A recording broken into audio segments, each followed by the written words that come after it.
Welcome to the Daily Wrap-Up, a concise show dedicated to bringing you the most relevant, independent news as we see it from the last 24 hours.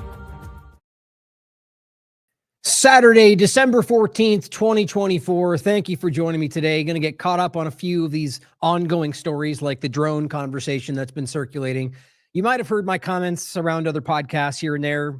I honestly, exactly what seems to be kind of coming to fruition, even through what I think are the manipulators out there, that it was our government manipulation. I mean, I'll go through what that story is, talk about why I think some parts of it might be important, give you the things that, what I think are relevant to the story. But I'm going to tell you right at the gate, I think it's very obvious that this is like many others, like the balloon and China story.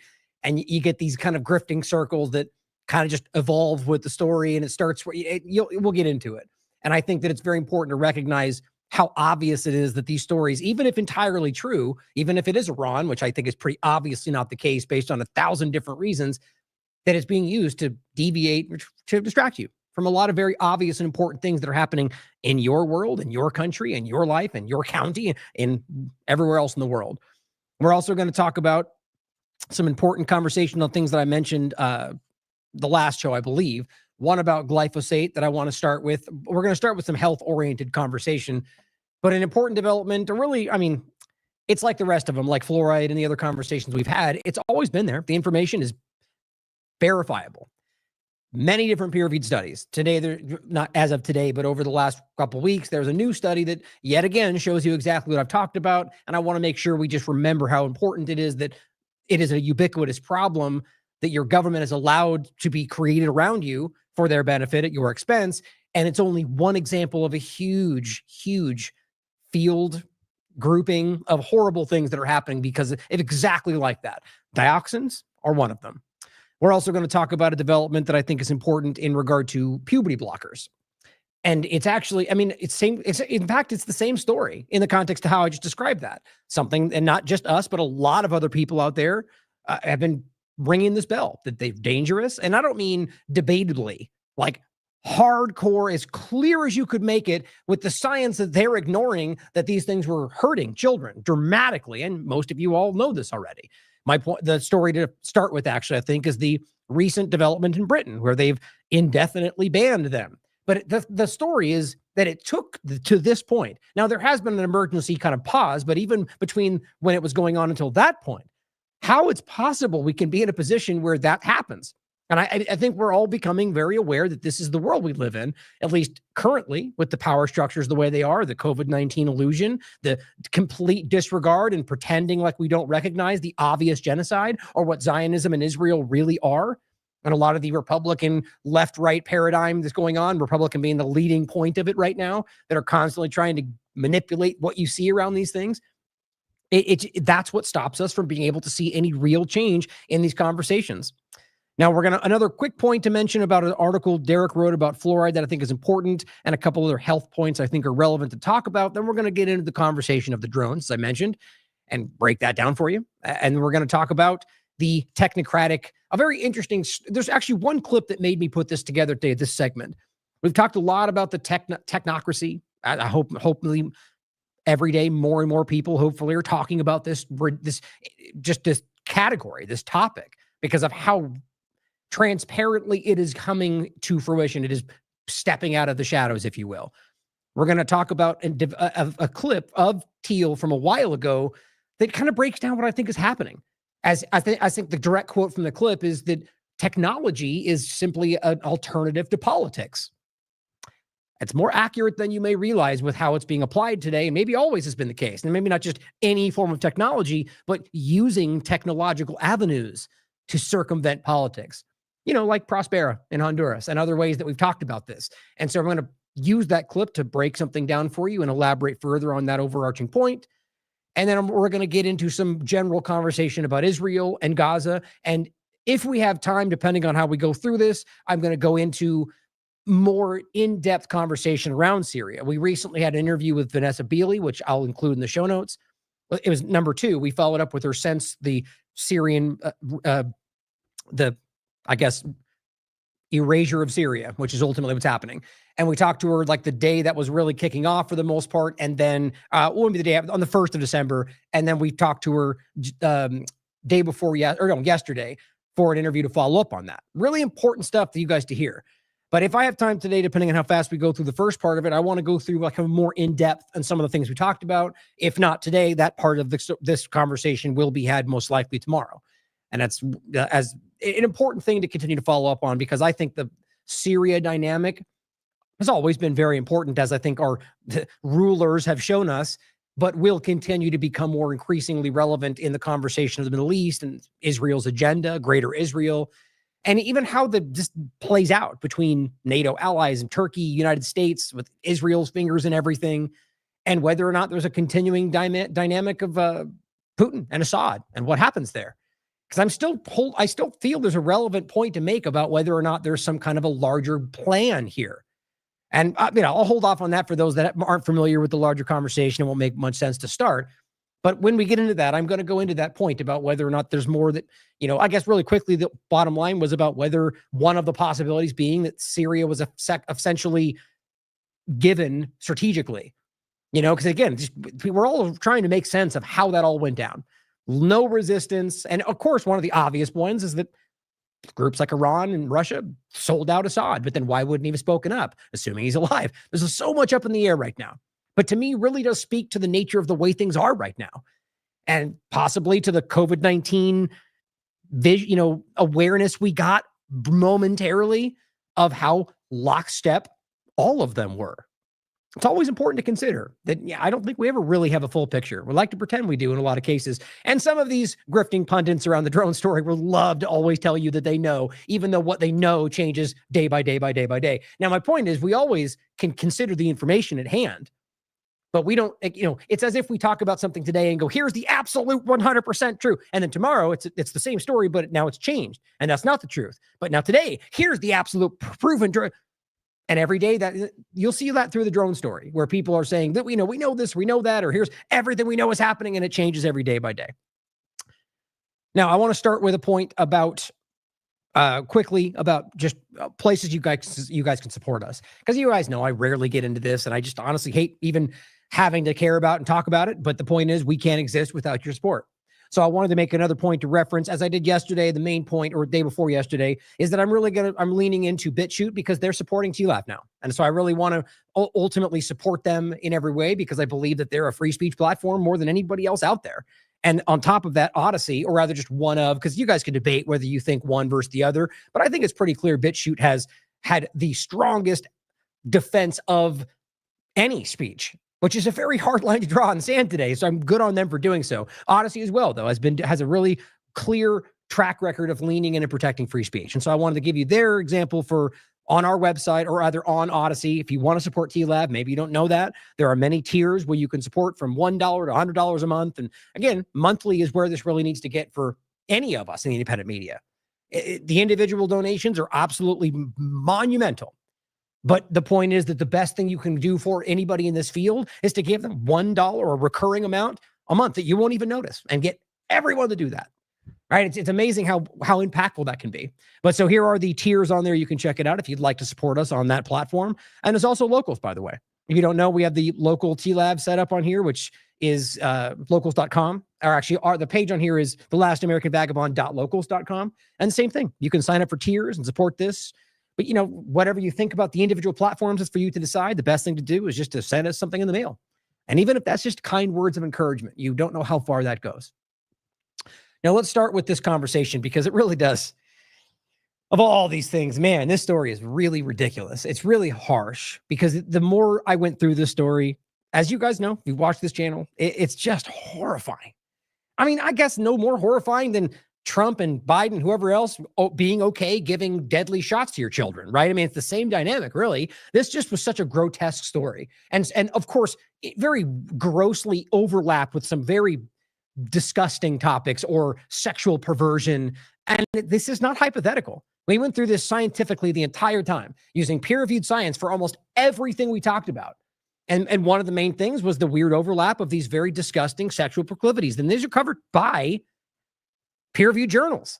highlighting these. And again, I'm not going to get into all that today. The point is that and my point when we talked about this then was that doesn't mean everybody in every category. Obviously not. We're not ridiculous like the corporate or mainstream alternative media.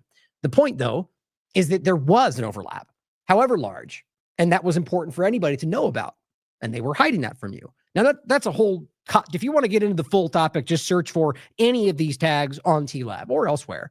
What I'm going to highlight today was this development. Britain indefinitely bans puberty blockers for children with gender dysphoria. The main point here is that this has been so transparently dangerous from the moment this came out. And they just ignored it. And what they really did ultimately go to were groups like WPATH, which I'm going to go into more in a second, which at the time, of course, was the leading group in the world on understanding the rights and the medical reality and all the evidence in large quotes, because there were none, even then and even now, other than negative. But at the point, while they were telling you it all was backed by it, it really wasn't. And that's why this no longer exists. Surprise, surprise. It's really not that hard to wrap your mind around. The point is, what is this today? Whether around this conversation or literally anything else. What is the thing right now that they're shoving down your throat? Drones, maybe? That we're all jumping at shadows and making things up? It doesn't mean this was a false story. Kids were being hurt. But ask yourself how your government, all sides of it, not the left-right illusion, but the power structures are convincing you to buy into something, or in other circumstances, dismissing things that are otherwise important and true. Always ask that about every topic, regardless of where your partisan draw comes from.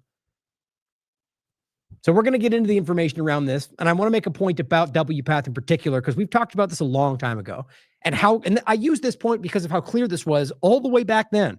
And this is 2022, but it was before this as well. The reason this article is important, this is an older one from AP, is it goes into the actual people at WPATH, the group they were pointing to as a collective around this conversation as the gold standard. And the president of that company in this article pushed back and said, this is not being safe. They're not doing this right.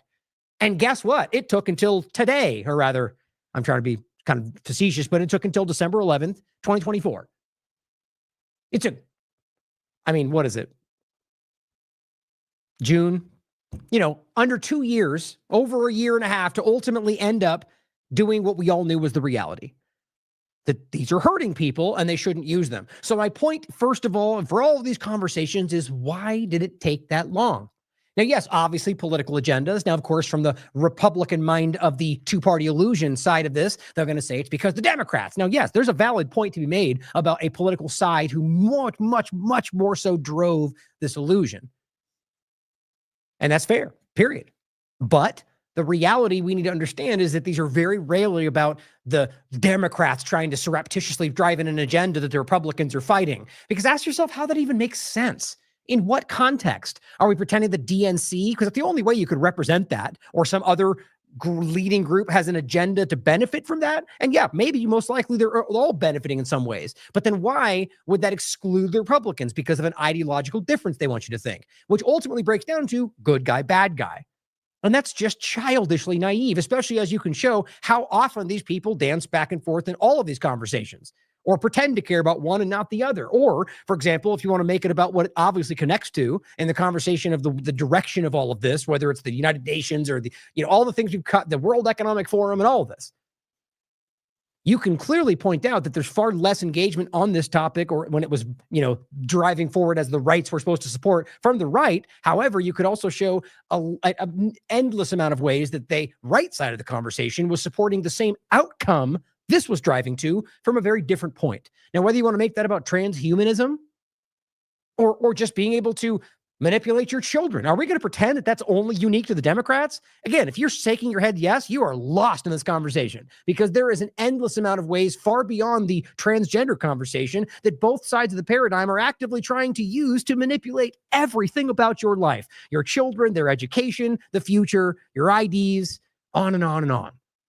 Okay, my rant is over around that. The point, though, is recognizing that this is important to see, that it's not a left-right thing holding these things up. There's something else going on. That's just like with COVID-19. It wasn't left or right. They were all involved. So when we go through this, it's important to recognize or really ask that question, other than falling into the easy, lazy trap of saying, look at one side or the other. What is it that stops the average people from just not going, my God, this is obvious?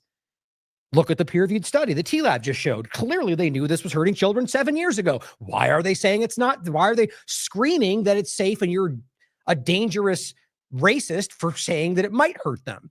You know, there's a block there. Now, that's an important thing to get into. Is it because of the propaganda? Is it because of social engineering? Are they all brainwashed? Is it ideological? It's all of those things. Now, this is December 11th. The British government on Wednesday indefinitely banned puberty blockers for children with gender dysphoria after independent experts found there was an unacceptable safety risk in prescribing the medication. Okay, same point. Well, we knew that a long time ago. And so what is it that suddenly happened? Well, it wasn't just that they reviewed the evidence because they already knew it was there. Their own studies showed you this. And I'm not talking about necessarily the British government in particular, but studies that were done in the UK that we can clearly see that have been public for a very long time. So the question is, was it just because it got too difficult for them to force the agenda for whatever reason? That's probably the most obvious. Like a lot of these things, that the juice isn't worth the squeeze, and this is going to come back in another form somewhere else. Because do we really think that they care this much about trying to give your children the right to do this, for even if it's in their mind, for a larger agenda?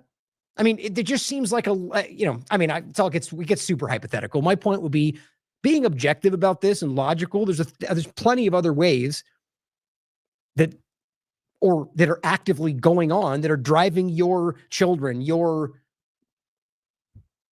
I'm trying to think of the technocratic direction, which I think, honestly, this is where I think it connects to the reality of normalizing the idea of whether it's transhumanism or just altering your body in very clear ways. And that overlaps with the idea of the biotech field, that overlaps with the transhumanist kind of implantation, the Neuralink stuff. I mean, it's all very interesting. And there's very clear overlaps that are even written within these conversations. But they knew this was dangerous then, and they kept pushing it anyway. The decision, which will be revisited in 2027. So again, that's meaning that they are so hell-bent on making this the direction that they're just going to give it a few years before they if it's dangerous now, what are you arguing? That you're going to make the puberty blockers better and more safe? I mean, the point is, it's not just about whether they're dangerous. And that just jumped into my head. That may even be the main point of this, is to kind of stop this at a point of where we're just not ready yet. We need more research to make the products better, as opposed to the fact that that's only one aspect of this. You realize there's all sorts of psychological aspects. It's just not correct in every possible way. Now, my point's always been, you have a right to do what you want with your body. Even though there's 1,000 ways our government, both left and right, try to tell you otherwise, of course, whether drugs or anything else. My point is that is for, if you're an adult, you could do what you want as long as you're not hurting somebody else, putting somebody else at risk, or, breaking some other law or constitutional right. Children completely off the table. But the problem is that now it's becoming something that is, as they, ultimately the psychological direction for people and the way they're manipulating is a different category. So whether they make these things correct all of a sudden, however you frame that, not dangerous, and they go at it again, there's the overlap of the sexual predators. There's 1,000 different things to go into in this. So I'm very worried about where it continues after that, or even next year when we stop paying attention. The ban will prevent prescribing medications that can suppress or pause puberty in children with gender dysphoria, providing more time to consider options. Even that, why that was the idea that these, I'm kind of holding back on some of this stuff because I'm going to get into it here. But the idea of the forceful nature of all this, that these doctors, if you can even call them that, were directly influencing, driving, pressuring these kids. I mean, here's Matt Walsh breaking down some of the people from WPATH, literally telling them how they can circumvent the parents and sidestep. I mean, it's creepy as hell. All under this very flimsy guise that it's for their best interest, which I don't even think most of those people thought that. But that's for you to decide.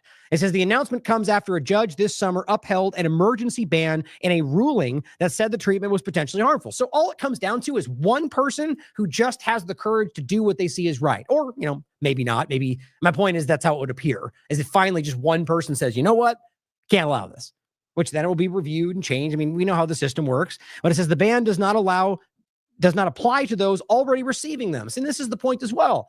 What are you talking about? It's dangerous. You just acknowledge it's dangerous, but too late. Think of what they get grandfathered in for taking something that might kill them. I don't know how in the world that makes any sense. My point is, I don't think the government should ever have the right to tell you what you can and can't do with your body. But what's interesting is they're willing to step in and say, we'll stop anybody else from informing you about the dangers, but now we'll realize it's dangerous, or they're forced to acknowledge it, and then they stop short at stopping them from taking what they know is dangerous. In other words, what they do everywhere else in your life for things that even aren't dangerous. Doesn't that make no sense at all? It just shows you that there's something else going on here. And it says to their use in clinical studies, which was always the case behind all of this, which shows you that while they were even still studying, they didn't know it was safe. They were telling you it was, or in treatment of children with, precocious puberty. Now, there are examples of this in other circumstances I briefly covered where puberty blockers can play a useful role. My point is that it should never be applied to some whim of a child that decides because their mom told them so that they are a different gender, or because of some social contagion, which I'll show you that next article. Now, it says the National Health Service in England stopped prescribing puberty blockers at gender identity clinics last year, saying there was not enough evidence about the benefits and harms. Wouldn't you think that alone would be enough to stop? No, but they had to drag this out until they now do so with some kind of indefinite ban before we go back to doing it later. They knew this was hurting people. They paused it there, and at that moment, you could prove it. So I'm going to include some articles we did on this. This is from May 31st, The Dark and Surreptitious Agenda, Driving the Transgender Movement. And in no way is this meant to be aimed at every single transgender person. I know we've got transgender people in this audience who, by the way, I've had many letters about how they agree completely with the way this is being used. My point is, as much as I may disagree on whether or not that's what they should be doing, my point is I agree with their right to be able to make those choices for themselves. And that's everybody's adult right, 100%. And as they've written to me and saying they agree, the point is that they are in the same position that they want to protect children from this very clear, dark and surreptitious agenda that is clearly driving it. As well as on the 2nd of June, the weaponization of the transgender movement and the focus on your kids and the gender dysphoria contradiction and are sexual predators using the trans movement? The answer is yes. Easily proven, which doesn't mean everybody in it is a sexual predator. It means that there are, without question, people abusing that, which there's a million articles you can find where that is happening, as well as Derek's great breakdown called The Identity Crisis, the Transgender Debate. Multiple parts, I think 4 total, breaking down his take on a lot of this stuff. And one of the things I'm also doing today is same with the glyphosate point, is demonstrating our value. If you hadn't known that we were covering this or how many times we've covered this and talked about it and discussed, there's a lot of background for this website. You go to the search bar here, you can search just about anything. This is more than a decade old. Everything you think has been going on, we've most likely covered it more than once. And I'm not saying that just to get you to look. I mean, take your look. You can find it for yourself. We've done pretty extensive work for quite a long time, as well as the writers and everyone else involved. Now, here is the WPATH, which stands for World Professional Association for Transgender Health, which now the what is it called? The Standards of Care version 7, which that was like the Bible for what they were referencing on what basically they always referenced this during this time frame when they were claiming that the evidence backed up that you were wrong, that it was safe and they knew that and it's healthy. All they ultimately pointed to was the idea that it was healthy enough in the context that it was better for their mental health and that the health risks on the other side of it was worth it because they weren't going to commit suicide. This is based on so many flimsy, unverifiable, hypothetical, and very self-serving assumptions from this community, which again is why this is here. And I mean, in the community, I'm talking about the medical manipulation of the transgender individuals. Now, this is now gone. I just find that to be very real. I didn't know that until I was doing this today. Now, Matt Walsh has a great breakdown. Take the time to look through this. We went over most of this in the previous shows, but just, many of these are really telling you about how they're discussing how they can circumvent the parents, how they can keep these things secret, how they can get around even the flimsy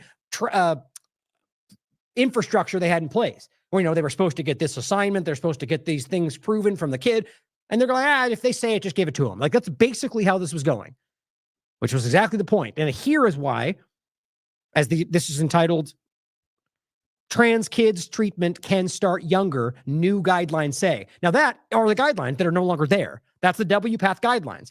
In response to these random, completely not backed up by science guidelines, people from this group, the leading group in the conversation, were then defecting. Like we see in all these conversations, the FDA, the State Department, because I ultimately think largely in a lot of these conversations, the power structures lose influence and control, and we've seen that continue to compound. But back on June 15th, 2022, critics include some from within the community.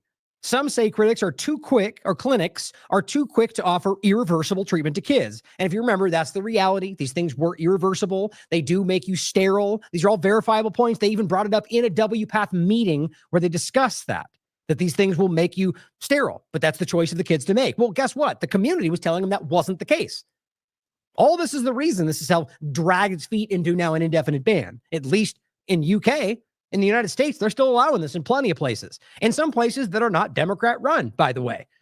And it says some clinics are too quick, offer treatments to kids who otherwise outgrow their gender questioning. It says psychologist Erica Anderson resigned her post as a board member of the World Professional Association for Transgender Health, or WPATH, last year, 2021, after voicing her concerns about, quote, sloppy treatment given to kids without adequate counseling.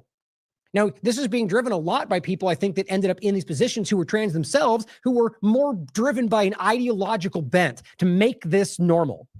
And I think that's part of this problem, is that ultimately you begin to rationalize because they said so, well, they get to choose. Now, that was very much the whole kind of woke left mindset driving narrative, which, again, I just don't think these things come from some Dem versus Republican idea. I think this is about the real string pullers that are using both sides to convince you of something. But either way, very clearly driven by those politics and the idea that you could just choose what you want. Now, that all started with the pronouns, but that very rapidly became, you can be whatever you want to be. Well, no, you really can't. It's facts, science, trust the science except over here. But the bottom line is that they started justifying it because the kid just said they wanted this, except in their own documentation, it made it clear that there has to be a medical justification. And that just got the lines got blurred because nobody was pushing back within the community. And that's how this tends to happen. You get radicalized or influenced by these, you get manipulated by these radicalized elements that are politically and ideologically driven. That's literally everywhere today. And we're seeing it everywhere. And it says, they tell me horror stories, she says. They tell me our child had 20 minutes with a doctor before being offered hormones, which would affect them for the rest of their lives, remember.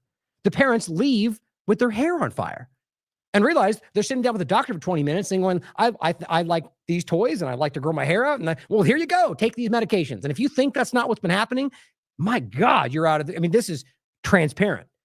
Many of them even arguing they want to be, so here you go.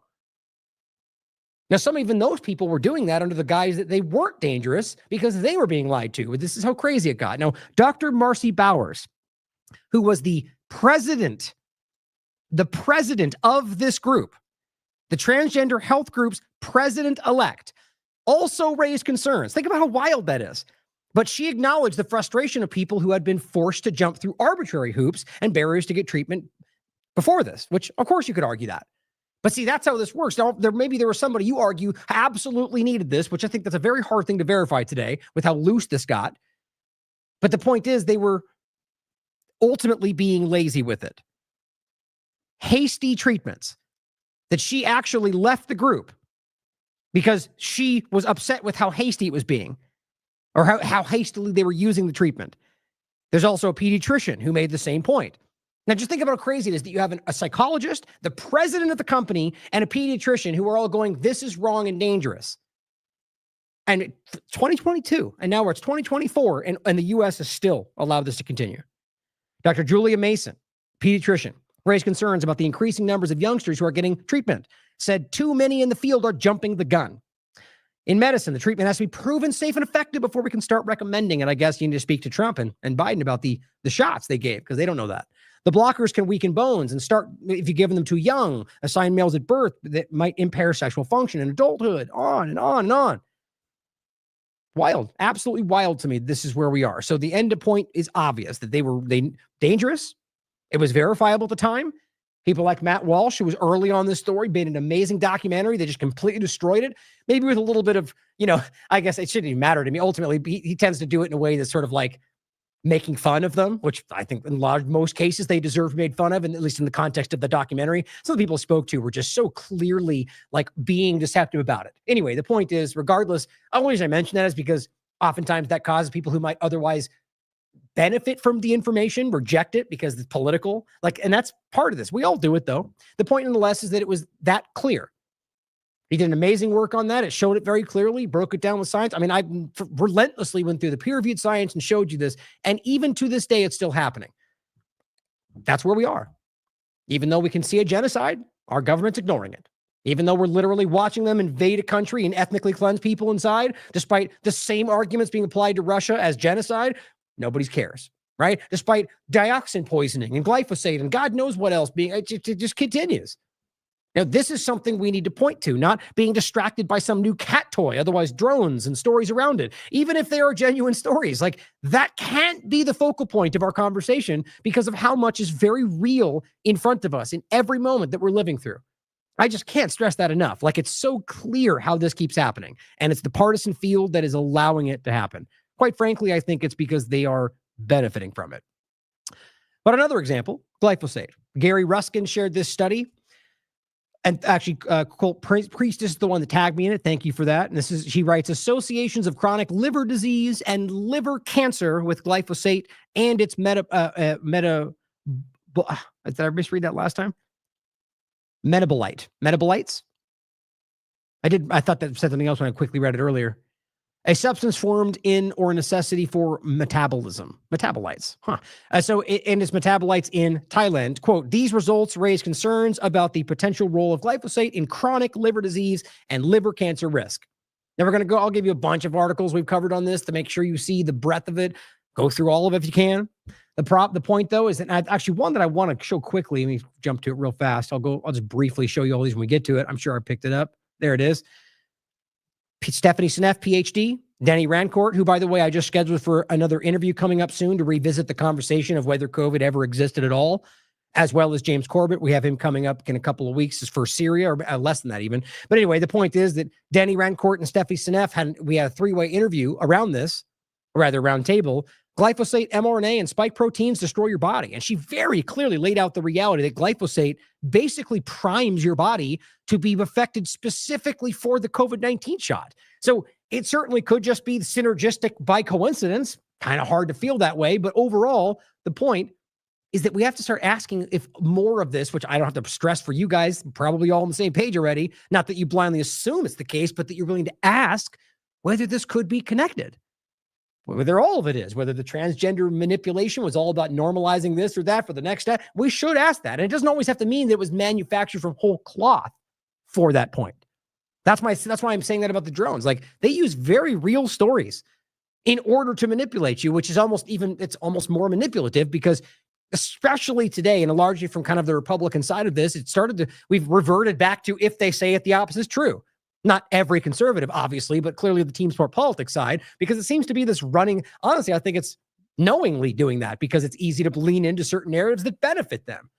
My point, though, is that we have to start asking the larger question about whether these things are meant to connect beyond a partisan level or something like this, creating a circumstance that then primes your body for the shot that Trump rolled out. Now, I just made to make a point, whoever it is, and ultimately creates the synergistic breakdown of your body that then leads to the next step. And I could lean into 14 different things that might be that our theoretical next step that we've seen come afterward. But my point is that we need to continue to ask that question. Now let's get into what this shows. Oh, tell me well, I'll just read this for the most part. I had this highlighted. I guess I didn't grab the screenshot. That's too bad. Well, good study for you to read. Associations of chronic liver disease and liver cancer with glyphosate and its metabolites in Thailand. Glyphosate, and by the way, I guess I should, in case you don't know what that is, which it's pretty roundly known, but glyphosate is the main chemical in Roundup weed killer. A Monsanto, now Bayer, I think it's just Bayer, but Bayer Monsanto overlap because they merged. Right, interesting. Monsanto being the most evil company in the world, roundly regarded as such, and Bayer being responsible for, oops, I'll say that didn't work, being responsible for, I look those up for you, the whole HIV tainted drug fiasco, which kind of hard to not looking back and the timing and what were they? There's a lot interesting question to ask whether there's more going on there. The point though is that it's a company that shouldn't be they have a very clear bad track record and they're taking over an already bad company. But it says, and so glyphosate was used in this Roundup, but it ended up being so ubiquitously used in so many different ways. The point I've been making for a long time is that it's everywhere. It's in the air, it's in the water, and I'll prove this to you next, or rather just show you the times we covered this. And as you know, if you know this platform, you know that we don't just frivolously make claims. These studies will be in the links you can check out for yourself. I was going to see if it just popped up really quickly. Oh, here they go. Bayer, Monsanto, a match made in hell. I'll grab that from James Corbett. Here, I'm making that point from earlier, though. Just search Monsanto. You're going to find a hell of a lot of stuff in here. How Monsanto and Bayer are getting in the marijuana game. That was 2018. Monsanto's paying farmers to use its controversial pesticide. That's importantly relevant, that the people weren't, but they were in fact bribing them to do so.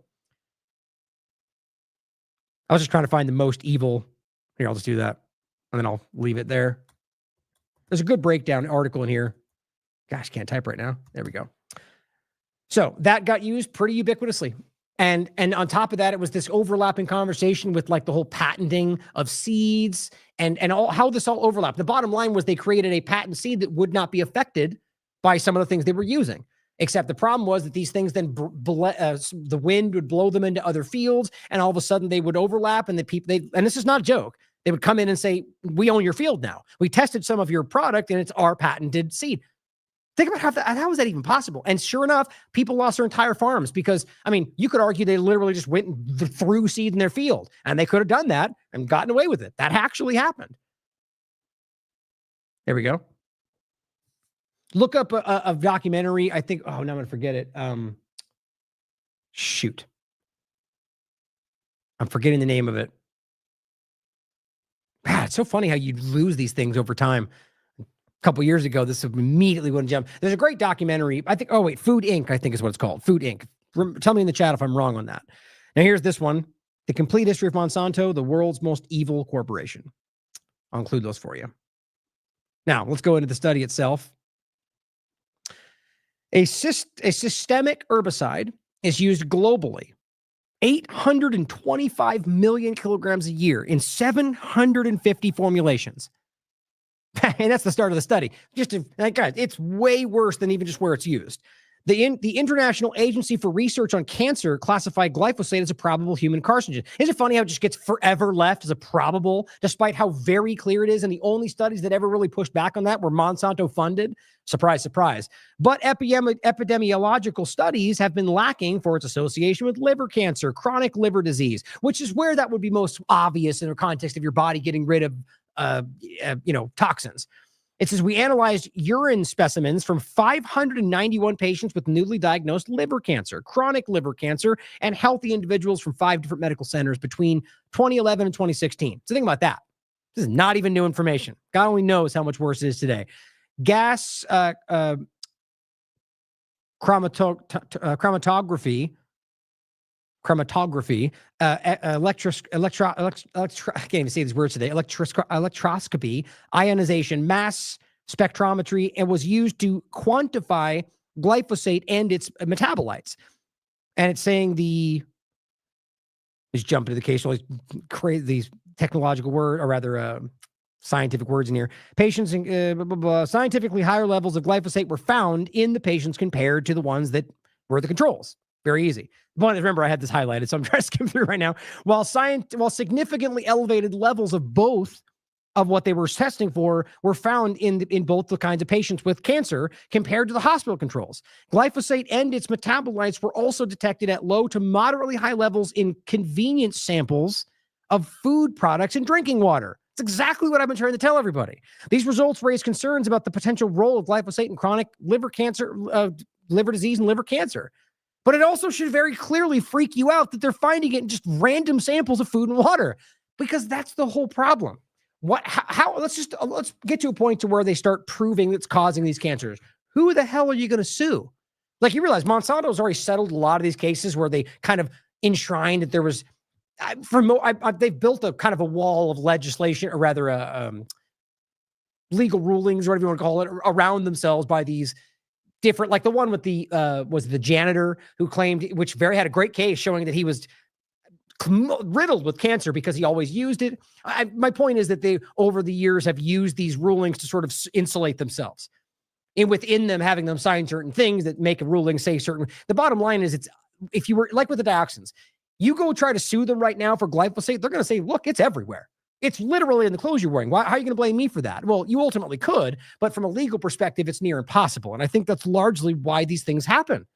Spread the problem out as far as you possibly can so it becomes impossible to truly identify the source. And that scares the hell out of me because it is so much bigger than glyphosate.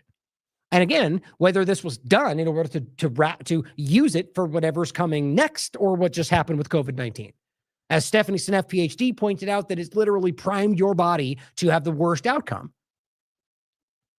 So thank you, Gary, for sharing this. It seems that very few people even care that these things are everywhere. And I mean, I almost get it because it's at this point, there's so much going on.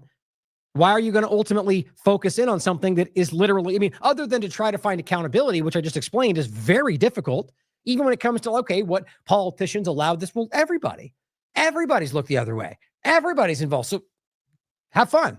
And so it's like you get this position where you're just screwed. And so I get why people ultimately go, well, why am I going to waste time worrying about it? It's everywhere. Well, I mean, I almost get it, but that's the last thing we should be doing, because then they win. The solution is keep making it worse until it gets so bad that nobody can do anything about it. I mean, I almost kind of think that is a running tactic for these people right now. So I'm going to include some of these for you. Again, this one from Monsanto. This was the other one. Same image. Bayer and Monsanto, a match made in hell. Now, these were just relevant because I brought it up. But here are the... Oh, that's actually interesting. I forgot to look this up. Random search on the Brave engine. Glyphosate everywhere. And it says glyphosate, the active ingredient in Roundup, has been found in a wide range of products and environments, making it a ubiquitous substance in modern society. You know how often, every time I say that, I get somebody pushing back on me, claiming that I'm being hyperbolic or that I'm fear-mongering or that it's not true at all. Every single time. Watch through the comments. I bet you someone will say it this time, despite the fact that it seems to be so easily proven. Food and beverages, tap water. Your tap water. Glyphosate has been detected in tap water samples from around the world, including the United States, Canada, and Europe. You're drinking glyphosate. Doesn't that make you unhappy? I mean, what's funny is I'll point in a second to the fluoride discussion. We can't even get that out of our water, and that's a damn neurotoxin that is industrial waste. And I'll point that out in a second. Despite that RFK dynamic causing some people to act like they know that's false, we've been saying that for a decade because it's easily proven. And I'll show you where Derek makes the easy case with Mosaic Ink. But we can't even get that. And glyphosate is in your water. Dioxins are probably in your water. PFAS is in your water. I mean, can you imagine what life might actually look like if we weren't completely drowned and suffocating in whatever else they're doing to us? It's crazy.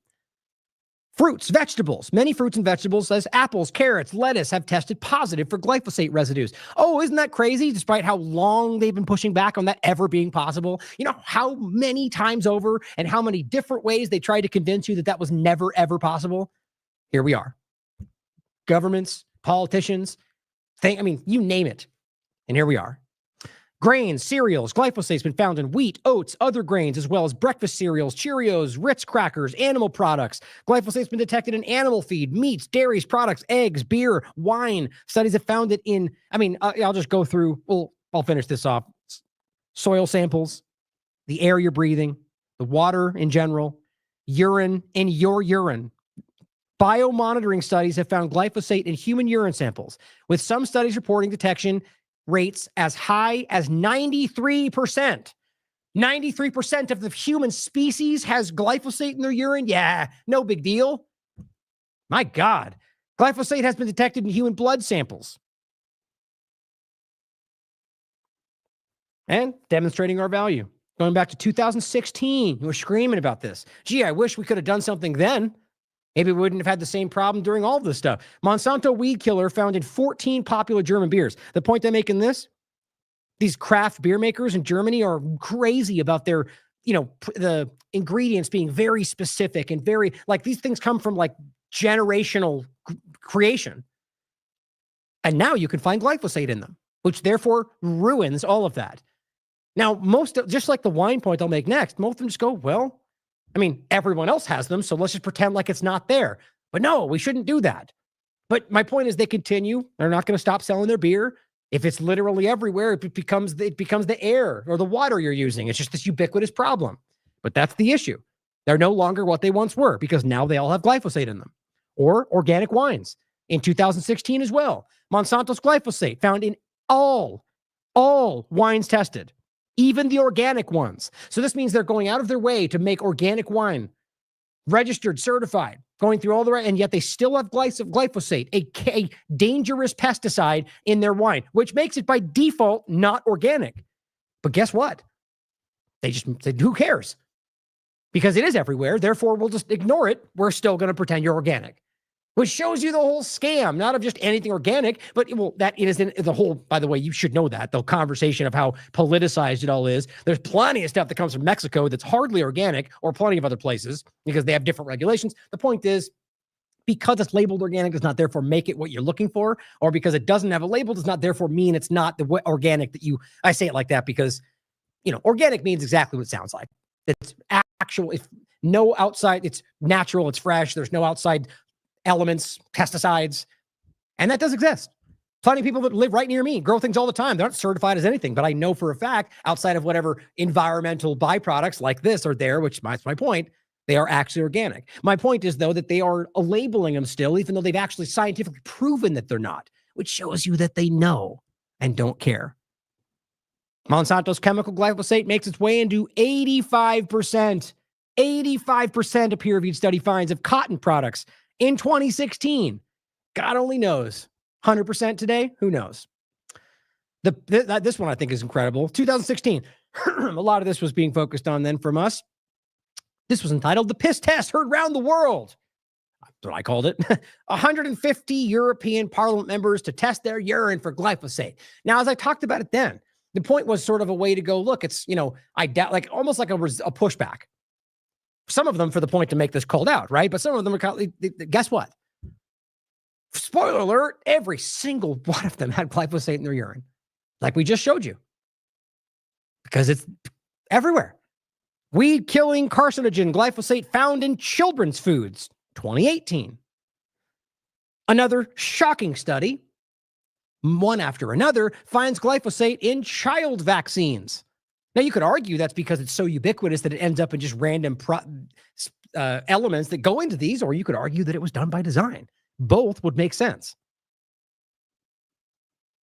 Glyphosate found in most vaccines. That's 2016. Same point. Groundbreaking review shows how glyphosate alters DNA toward chronic illness. Peer-reviewed study. All the links are right there. You check it out for yourself. Another point to add to Stephanie Seneff's argument, that literally glyphosate was used, or rather, ultimately, whether it was designed that way or not, alters your DNA towards chronic illness, just like the injections, by the way, do. Exactly that. So that's her point. Synergistically, they work to destroy your body, not just in an immediate one-time way, but in an ongoing problem. And as well, I don't even think I grabbed that one, that Biden had this huge push for glyphosate right before COVID-19. I mean, the article was literally Biden rolls out. I mean, I can probably search for it with this. Maybe I grabbed it. Let's see. I didn't. Let me search for that real quick.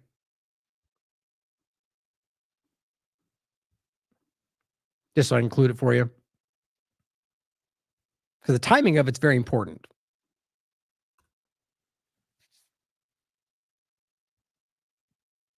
Let's see. Yep, right there. So this was 2021. One of my shows here from 2021. And again, interesting to look at what else we were talking about, right? Nanotech eugenics in COVID era.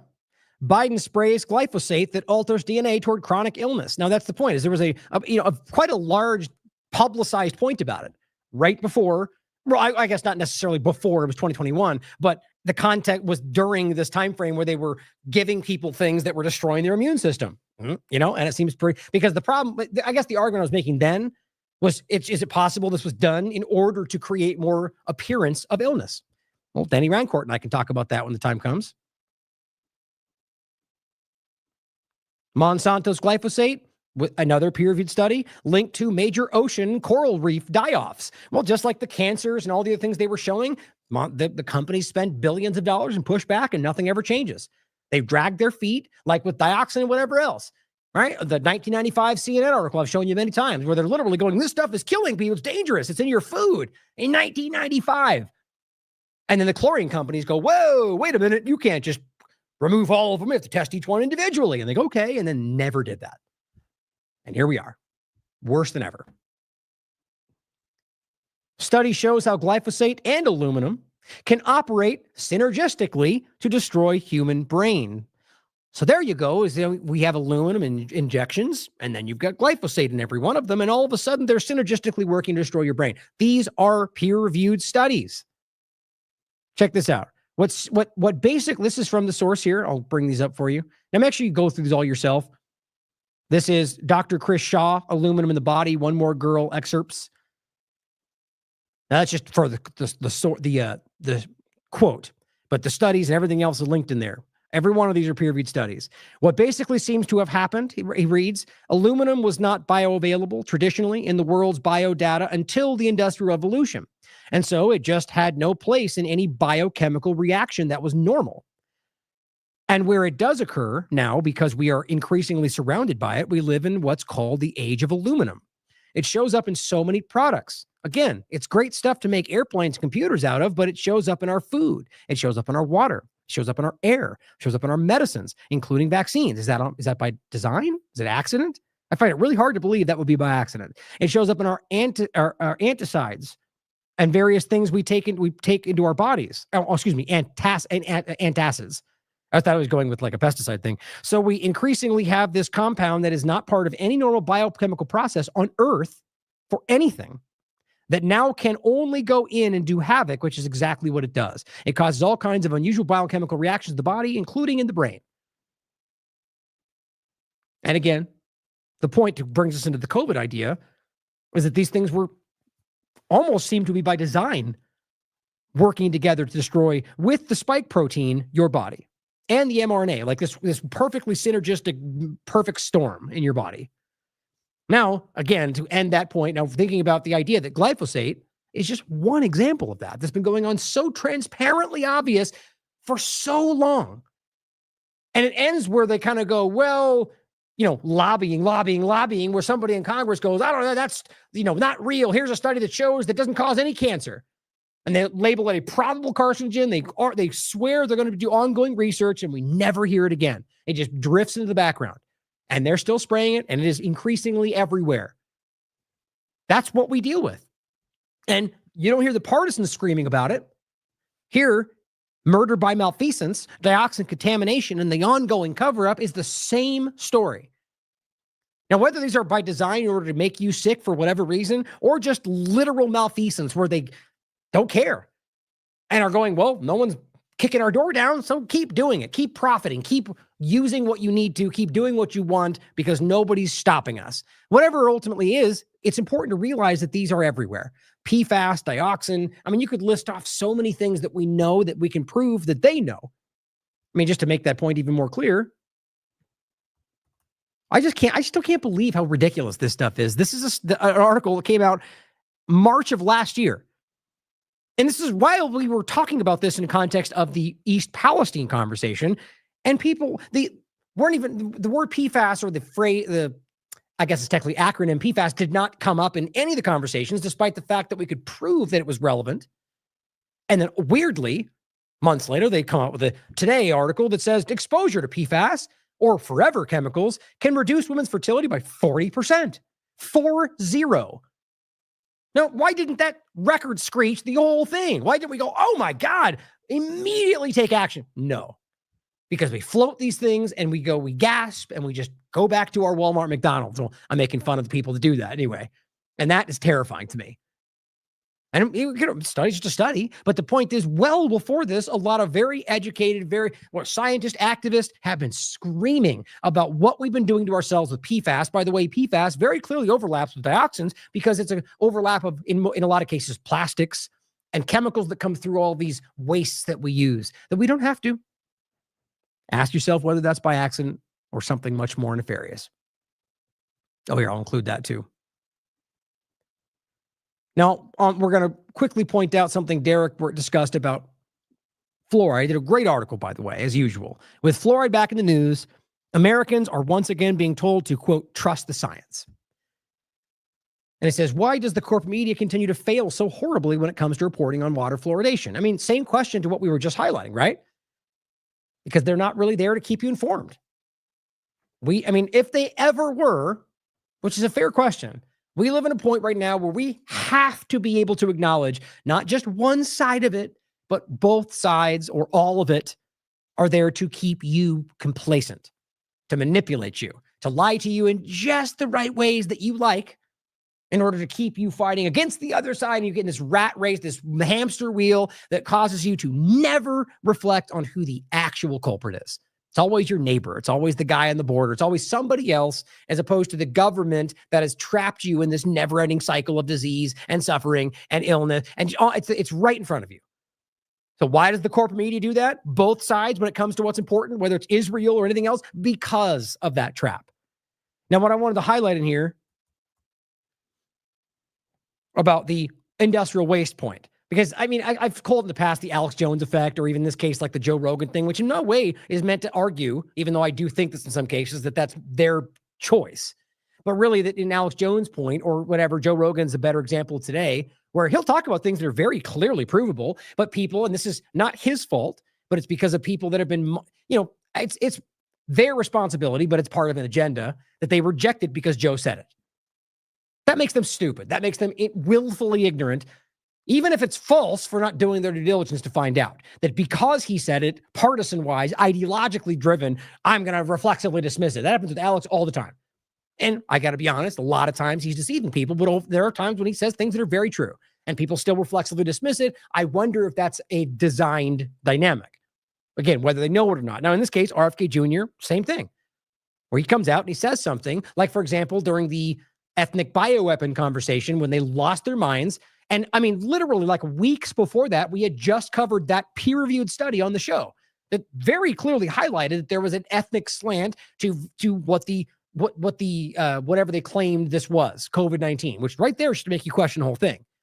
But I think it was Amish and Ashkenazi Jews that had the least effect because of some, the protein they had that ultimately, I'm trying to remember off the top of my head. But that was what the peer-reviewed study found. Now, that doesn't therefore prove that it was an ethnic weapon. That's not what he was saying. His point was that is what the study says. And then comparatively, or rather just in relation to, China has been working on ethnic bioweapons. And by the way, so too has Israel, provably, with South Africa during apartheid South Africa. These are public and easily proven things. And so they flipped out about that, claiming that he was making some conspiracy. He said explicitly what you could prove.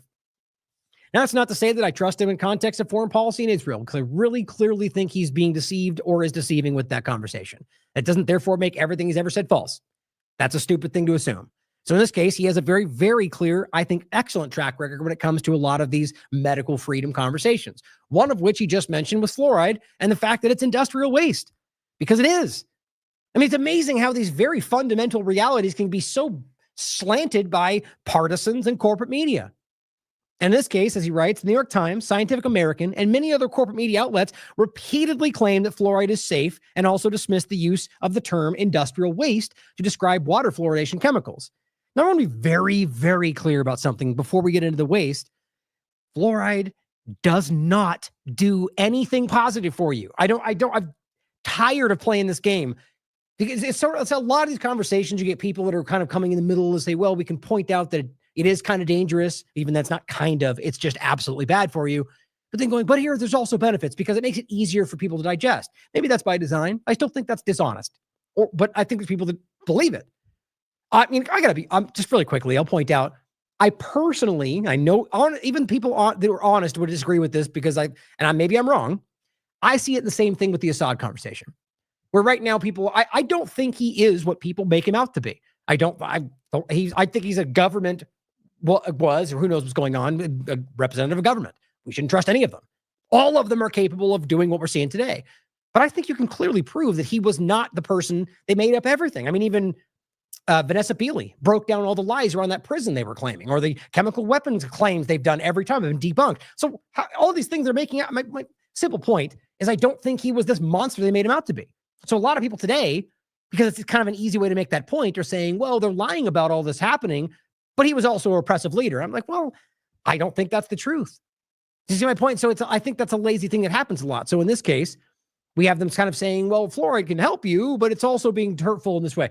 If you do your research around this, I think it's very clear that fluoride as an industrial waste is not in any way beneficial to you. It does not help your teeth. In fact, it causes dental fluorosis. It's the exact opposite of what you claim it's doing. Do you think your government would spend money, any money, to make sure your teeth were white? Are we really that stupid? They're not willing to give you money for books and pencils and things that you might need, but we'll spend money for no reason to make sure your teeth are white.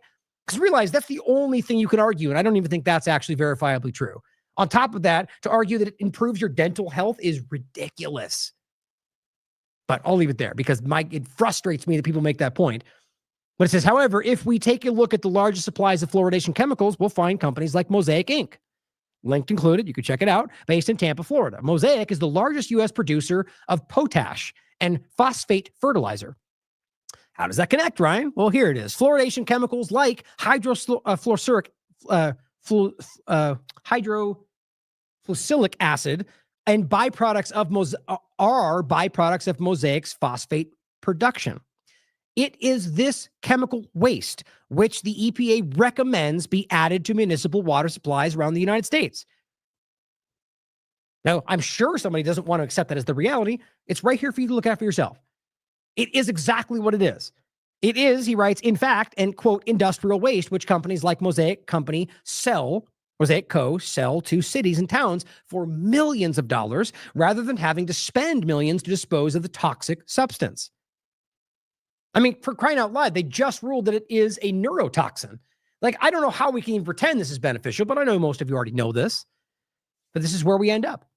We debate over the obvious because there's a political agenda around it. Now, let's not forget the importance of the history around fluoride, which doesn't have to mean that you can prove that it has this, in fact, or that effect, but it was studied very clearly by other repressive regimes in the past and how it could be used to manipulate human beings. Whether through mind control, whether through pacification, the pineal gland, there's all sorts of conversations. Another provable point in regard to what it affects of your body in regard to the pineal gland. Now, these are all things you can look into for yourself. It shouldn't be relevant in the context of just simply whether or not it's dangerous. You can prove that it is, and it is not helpful. But these are bigger conversations about whether it might be done like this for a reason. And the only reason I bring that up is because, look, if we can show you that they know that we can prove that it's just like we just went over with puberty blockers or glyphosate. They know this stuff. And so then what is their end game? In some cases, you can prove they just make money by hiding that, but they're spending money to put this in your water. So what is the end game? Certainly is not your white teeth or your dental health. So I hope you're willing to ask these questions because it's more important than you realize. Now, in regard to COVID-19 in general, I just want to make a couple quick points about this because this is only going to get more interesting as we go forward in the Trump administration. This is a report from USA Watchdog. Team Trump will recall COVID-19 shots, claims Karen Kingston. Definitely Trump supporter. Done good work in the past on certain things. The point is, I don't know why we would think that. I certainly hope it's the case, and I will cheer if that happens. But I have to be honest, even if it did happen, I'd be worrying what was behind it because I think it's really hard to make it to sell anybody on the idea that Donald Trump, who is very aware of how bad these things are, yet still to this day promotes them, doesn't just ignore them, but promotes them, says it saved lives, millions of lives. So how can you go from it saved everyone's lives, didn't force it though, even though, yeah, he really did in a lot of ways. We just don't like to get into it because people don't like it. It's a sensitive topic. The point is that to turn around and say we're going to recall them would be him admitting that he was wrong. Now, that alone, I don't think he's capable of, quite frankly. Secondarily, it would legally put him in a pretty weird position. But I'll wait and see. I mean, it wouldn't surprise me with what we just went over that he could do that, be hailed as a hero that saved us from the very shot that he rolled out himself, and people would yet not be able to reflect on how dumb that is. But it seems to be the world we're in. Well, hopefully, I mean, honestly, even that I would be happy about. Accountability matters, but as long as they're pulled away, again, net positive, even though I think it comes to a point where that's going to be used for something else, clearly. Like ending the Fed to roll out your CBDC, right? And that's, hypothetical future, but that's the kind of idea I see this all around. But as Rebunked News, Scott pointed out, to make the case very clearly with a funny meme, he says, don't worry, Vax Daddy will get to the bottom of things. It says, let's see who's behind the deadly vaccine. And it's using the whole Scooby-Doo, metric meme setup where it shows Trump and a guy behind a mask. And let's see who's behind the vaccine. And Trump pulls off the mask and it's Trump. It's well done. That's funny. It's good. I mean, that's exactly what's going on. And it's just ridiculous that the people pretend something else is going on. Derek Rose also makes the point to highlight the fact we've been calling out the Trump deception since the beginning of the COVID-19 84 timeframe and before. This one's from 2020. New investigation for TLAV. Trump appoints big pharma exec connected to Bill Gates to head vaccine developments. Hey, by the way, a quick note, how often, nonstop, I keep noticing that I like things like this when I share them and then they disappear afterward. Not that that's an important point. Just wanted to point that out. So every time I go like, share. And I came back and all the time now I come back and the like is gone. That does remove things from your like category people can look at. Who knows? I mean, I'm not hiding the fact that I think it's very obvious that Twitter is aggressively manipulating and censoring people besides all of these screams of free speech. But Derek has been doing a great job breaking this stuff down. That's Moncef Slaoui. This was the Operation Warp Speed dynamic. This was the Palantir, the surveillance. This has all been going on. They've been using Palantir to surveil you for pharmacovigilance, not for the ones we've ever seen. This information we've never gotten wind, they've never released. They have been following everybody who ever took a shot, and they claim for 2 years. It's all covered. It's very clear. Moncef Slaoui made it clear himself. He was the one leading it before he got quietly put aside. And it's alarming. That means they know for sure what they've done. Maybe that's why he's uncomfortably, I'm using the picture. Oh, maybe I don't want to highlight what's going on there. But I'll play this clip to show you that, as Jacob says, no matter what, he must never escape criticism of Operation Warp Speed. It doesn't matter whether everything you want to make it out to be is the case. He didn't force it. That's fine. Let's just go with that. It does not change the fact that he is responsible for creating, arguably one of the worst things we've ever gone through. Remember, we took care of a lot of people, including, I guess, on December 21st, we took care of Joe Biden because he got his shot. He got his vaccine. He forgot. It shows you how unpainful that vaccine shot is. So everybody go get your shot. It works incredibly well, 95%, maybe even more than that. It works incredibly well, and I would recommend it to a lot of people that don't want to get it, and a lot of those people voted for me, frankly. But, again, we have our freedoms, and we have to live by that, and I agree with that also. But it's a great vaccine, it's a safe vaccine, and it's something that works. I recommend you take it, but I also believe in your freedoms 100%. When you have the vaccine, people that do, and it's a very small number relatively, but people that do get it get better much quicker. And it's a very important thing to know. They don't get nearly as sick, and they get better. Lindsey Graham's an example. He said, if I didn't have this vaccine, I would have died. And you know what? I believe totally in your freedoms. I do. Bree, you got to do what you have to do. But I recommend take the vaccines. I did it. It's good. Take the vaccines. But no, that's okay. That's all right. You got your freedoms. But I happen to take the vaccine. The vaccines do work, and they are effective. And here's my thing. I think I saved many. I saved millions and millions of lives throughout the world. We could have had another Spanish flu. We could have had, in 1917, close to 100 million people died, they say. But it was really bad. And now other countries are using our vaccines, and, they're tremendously successful. You're playing right into their hands when you sort of the vaccine. If you don't want to take it, you shouldn't be forced to take it. No mandates, but take credit because we saved tens of millions of lives. Take credit. Don't let them take that away from you. Okay, so the president made news. Do you agree with that? Right? Both the president and I are vaxxed, and did you get the booster? Yes. I got it too. Okay, so... Don't. Yep. That's the majority. And you know that. Anyone in the world can see that. And so that's why it's so confusing that people would ignore that, who openly support him and drive others to blindly support him. The point is, I just can't get past, like he said at the Bitcoin conference in Nashville, at the end, and look it up, watch it for yourself. He ends by saying, have fun playing with your Bitcoin. Just so, I think honestly, my opinion was that he clearly, and you listen to his speech, he really doesn't know what he's talking about when it comes to these conversations, cryptocurrency, Bitcoin. And I think it makes him feel insecure. And I think that's why he does that. I think he's a petty person. But it's about, undermining the whole thing. But my point is, in this conversation, he keeps saying, I believe in your freedoms. You got your freedoms. Can't you see how he's pacifying you? He's placating you, right? He's making fun of you. He doesn't give you your freedom. He doesn't allow you to have your freedoms. He can't take your freedoms away. He can, again, even saying your freedoms feels like a stupid thing to say. You have rights, you have constitutional rights, and the point is that they can honor them or not. The power structure can choose to ignore them. They don't just disappear. They're God-given inherent rights as enshrined by the Constitution. Whether or not it was ever written, by the way, is what they're pointing out.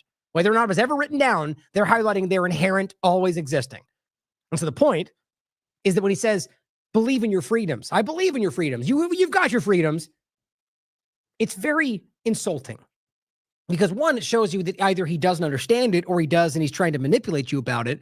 But the idea that he can pretend like it's like a game, like a deal, right? Where we rolled this out, which by the way, clearly they all think he's wrong. It's killing people, but I'll let you keep your freedoms is kind of the point he keeps making. And then he goes on to say that you're playing right into their hands by shouting down this thing. Whose hands are you talking about, Trump? Like, that's a really important thing from the whole Alex Jones, deep state, global. Okay. So that's who they are highlighting this as. We're fighting the deep state, them Democrats, whatever you want to call it. So you're playing into whose hands when you say the shot kills people? Who? The Democrats? They're not saying that. Right? I mean, think about it for a second. Whose hands are you playing into? The deep state? Well, all of his supporters would tell you they're the ones that rolled this out to trick him.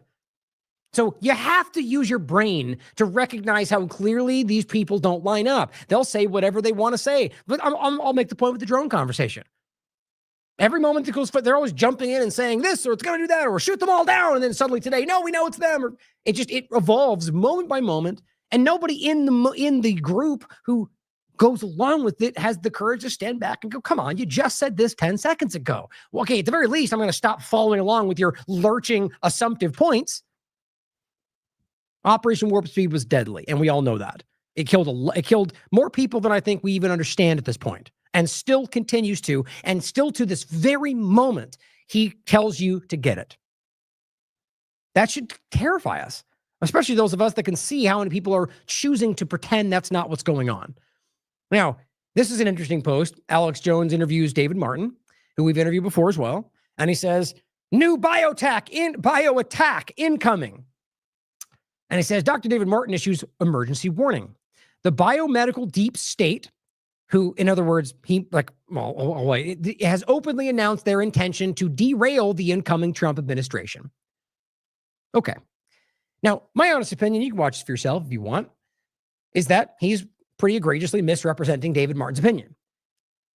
This guy says the COVID vaccine was the bioweapon, which, by the way, is exactly what he's talking about. Well, both for that point for David Martin. But he says this is a fear tactic to get people in to inject themselves with another poison, courtesy of the Trump administration. He is still calling Operation Warp Speed a success, which he is. He still says the COVID vaccine is safe and effective, which he does. So since you support Trump, why don't you get the vaccine, Alex?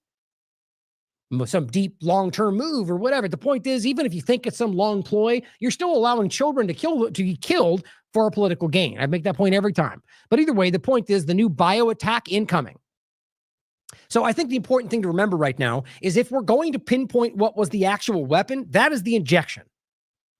Okay, even if you want to argue that there was another thing that was put out to justify that, it wasn't deadly by every account. By the current peer-reviewed science, even if it was there at all, which I'll talk to Denny Rancourt again coming up soon, by the peer-reviewed science that's come out, it argues that it was less than the flu from the very beginning. That's the current reality of the peer-reviewed science that I've shown you 1,000 times. So why now would it be this new point? I mean, you get what I'm getting at. I think it's interesting how this keeps getting played in all these different directions. Let me play for you what David Martin had to say in regard to our conversation. We should be having a public dialogue, and it should be something that rises to the level of legislation. We should not allow the National Institutes of Health or the Department of Defense to allocate funding to amplify these agents so that allegedly we can study them in the case that they fall into the hands of bad people. Because the evidence has shown us that the bad people who actually have unleashed these pathogens since 1991. And by the way, if you go to miscellaneous memorandum 7 and other documents, We can go back to the 1950s. The bad people who unleash these things on the population are us. It is the U.S. who's doing it. Okay. So my point is to highlight that he's talking about from 2019 and before, all through Trump's administration, rapidly developing this and ultimately culminating on Trump on the way out. There's no way to misunderstand that. You can look and we deeply go into this in our conversation. Now, I think I actually might have the other one too. If I do, I'll play it really quickly. If not, we'll go past it. But highly recommend you check out our interview because I think it's very important to understand what he's breaking down. Now, you can disagree with some of the opinions. Because, I mean, there's a difference of opinion for a lot of people about whether this was not there at all, whether this was something that was developed. Because I do agree. The points he highlights in this, and here's my interview with him, Dr. David Martin interview, the COVID illusion and the criminal World Health Organization driving it. And here's actually you should read it for yourself. I mean, in the actual show notes and information, we have all the stuff he references. And I think I even have, let me see this one here. Oh, this is actually just a powerful clip where he talks about the exact, anyway, just all the links you should check out. It's a very important conversation. But what my point is if you're going to try to pretend like this is not involving the Donald Trump administration, well, that's not even remotely what the evidence shows. Now, of course, you could argue that this happened around him, but I again think that makes very little sense with what you can see and why he still promotes it today, despite all the evidence that is very public to this very day.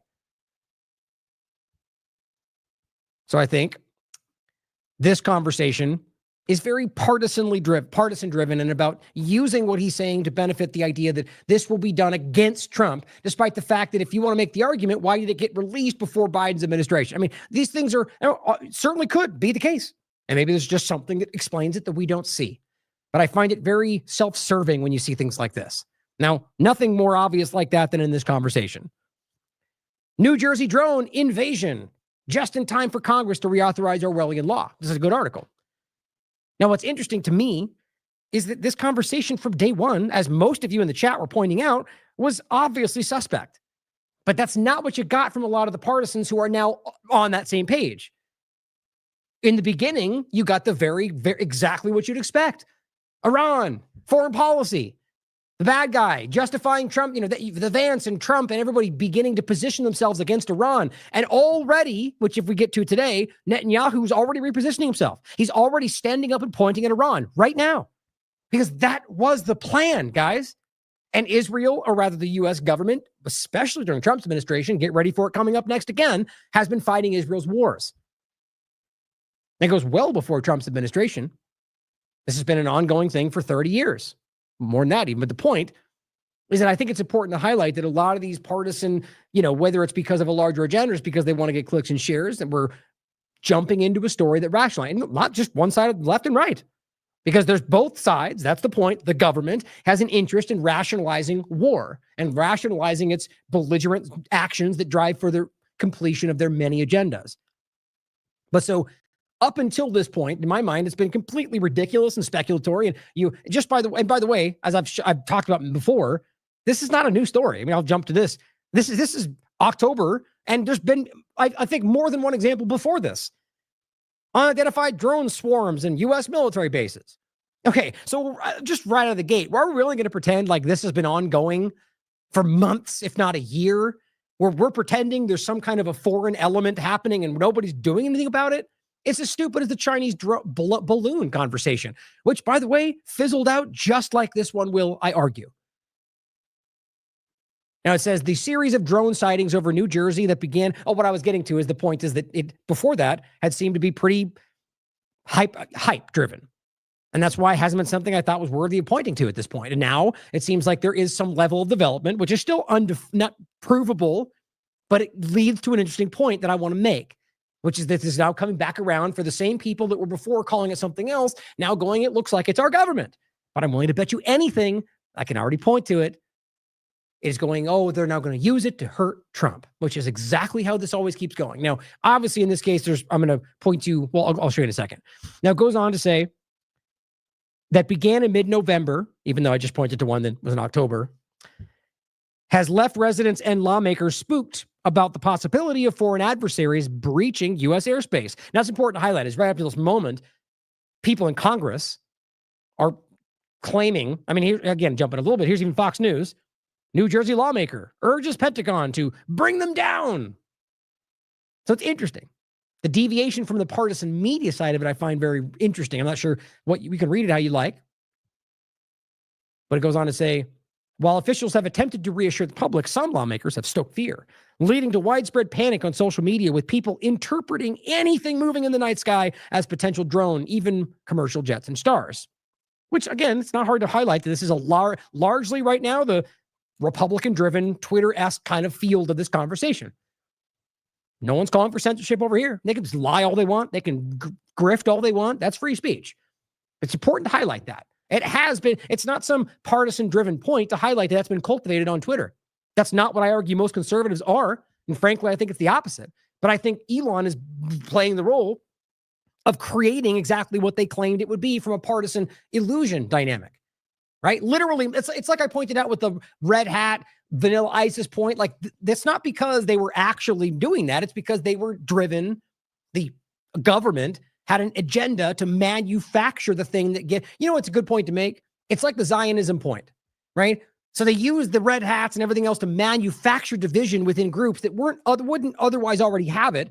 And then they create that, which then they point to as the thing they've always been pointing to.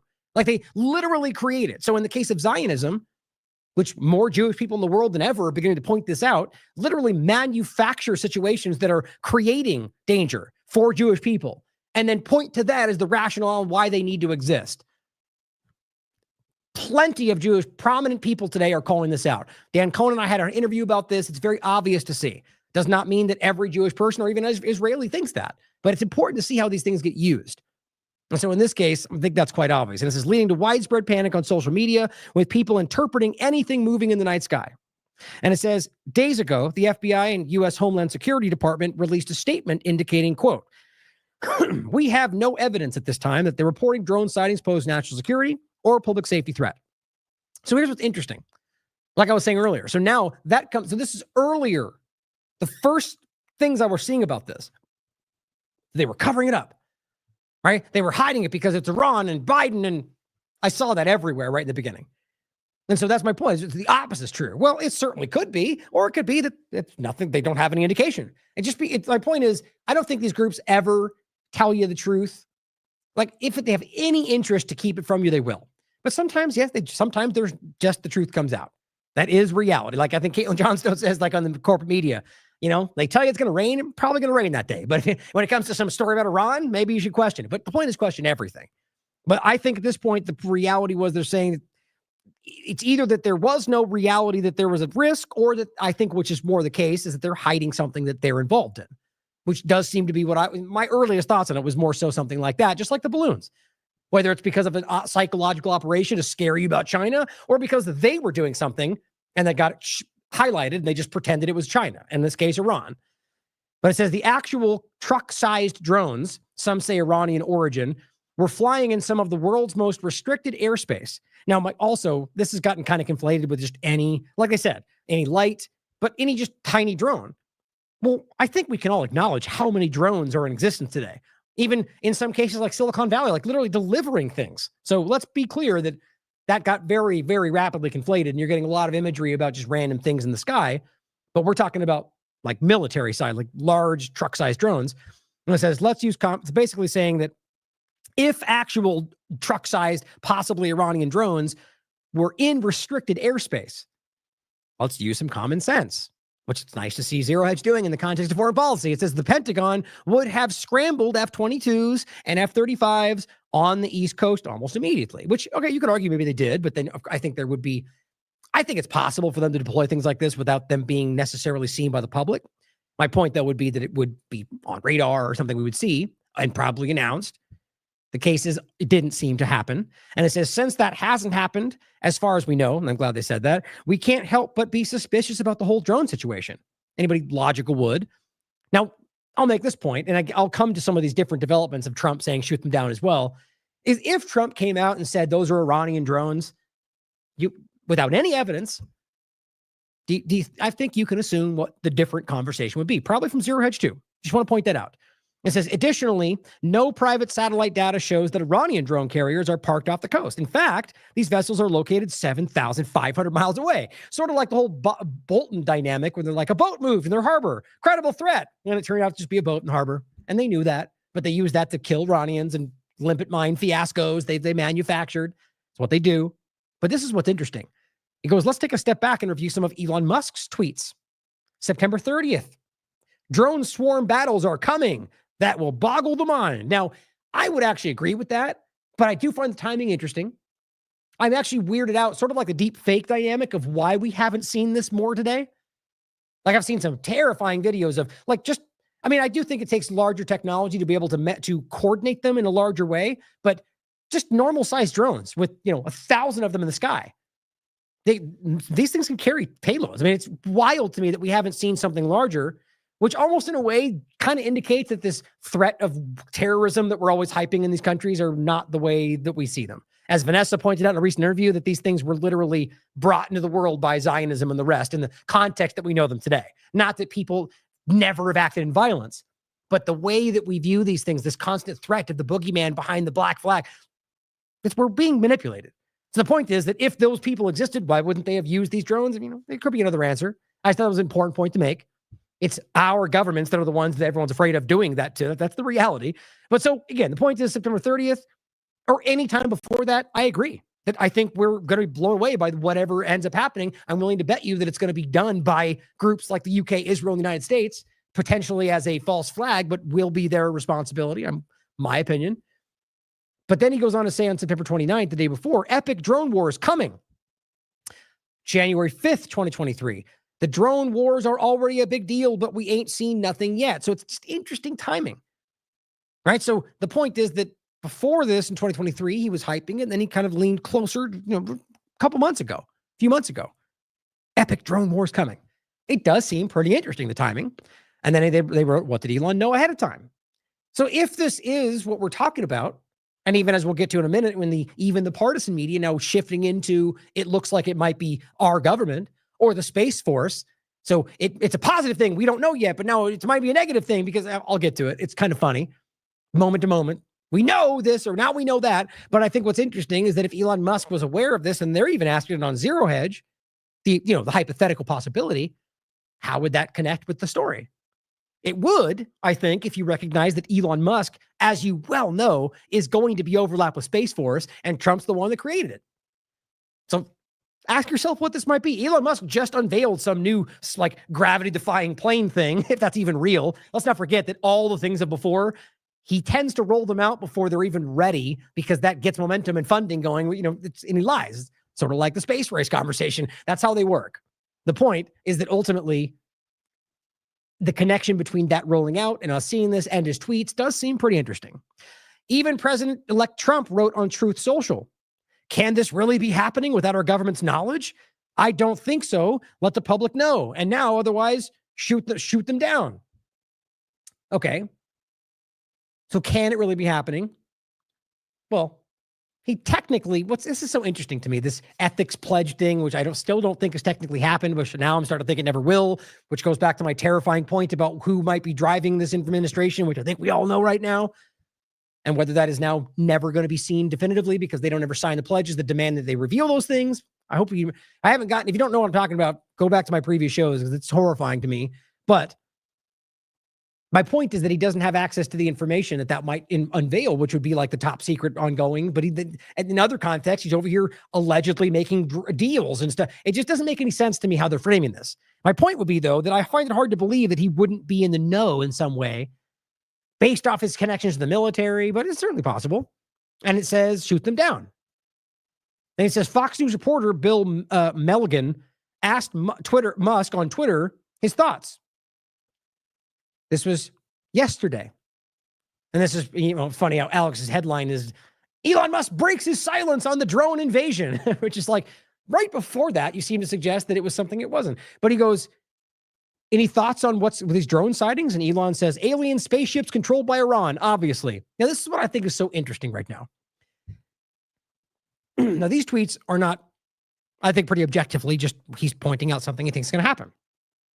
But what's interesting is now, these are going drone battles coming.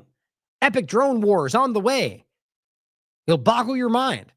And then the guy goes, well, hey, we're seeing drones. What are your thoughts? And he gives you the kind of like fake, alien spaceships from Iran, obviously, like he's trolling, right? And they all laugh.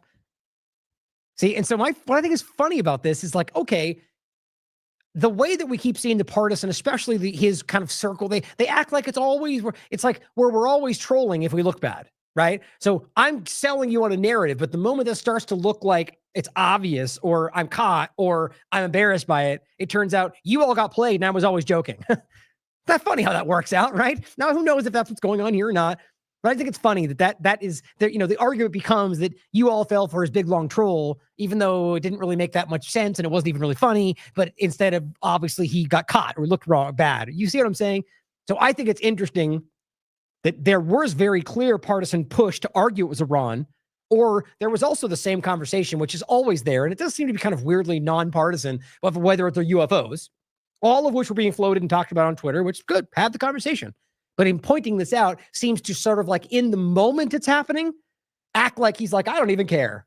You were just telling us what's going to happen, and now it starts to happen, and you make a joke. You see my point? It's very strange, which to me, personal opinion, I have no evidence to back it up, gives me the sense that he knows more than he's pointing out, or that he's completely involved with it. Now it says no actual drone. Let me stress, just to be careful, completely my opinion based on nothing other than my assumption or my gut instinct. And it says no actual drones have been recovered, and footage on Twitter frequently features amateur videos.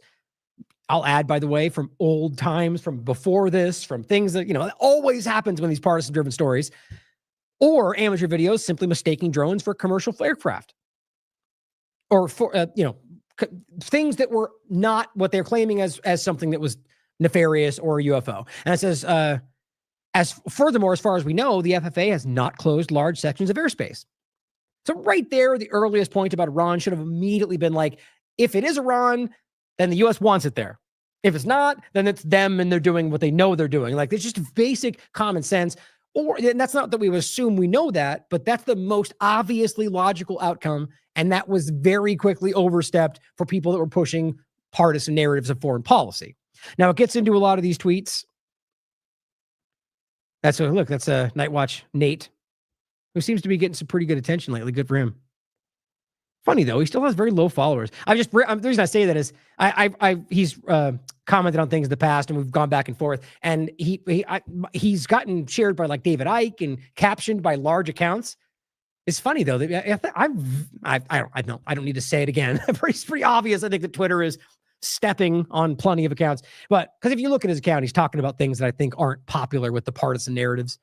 It says Elon puts this out months before the current drone psyop in New Jersey. Wait for the prepackaged solution from this latest government manufactured crisis to come in the form of Elon's Starship and Peter Thiel's Palantir. Exactly my point. Here, I'll give him a share. That's why he has this is low following, even though he's getting captioned by major influencers. But the point is, this is where even Zero Hedge seems to be kind of gravitating towards not the connection to Elon and Trump in the new direction, but just simply the obvious that this seems to be sort of a psyop, which is just like the balloon conversation. And it says Twitter user MCMCTUSA makes the point that purported drone sightings could be a psyop against you to manipulate Congress, and this is actually a very good point, into passing the new HR 8610 Counter UAS Authority Security Safety and Reauthorization Act of 2024. And who has the most to benefit from that right now? The new administration, with a very, very clear direction for the technological advancement, the drone Space Force overlap, which I mean, it's actually an overlap about whether they would be Space Force or Air Force. I think both. I think there's an obvious overlap depending on what kind of UAV or UA, whatever you want to call it.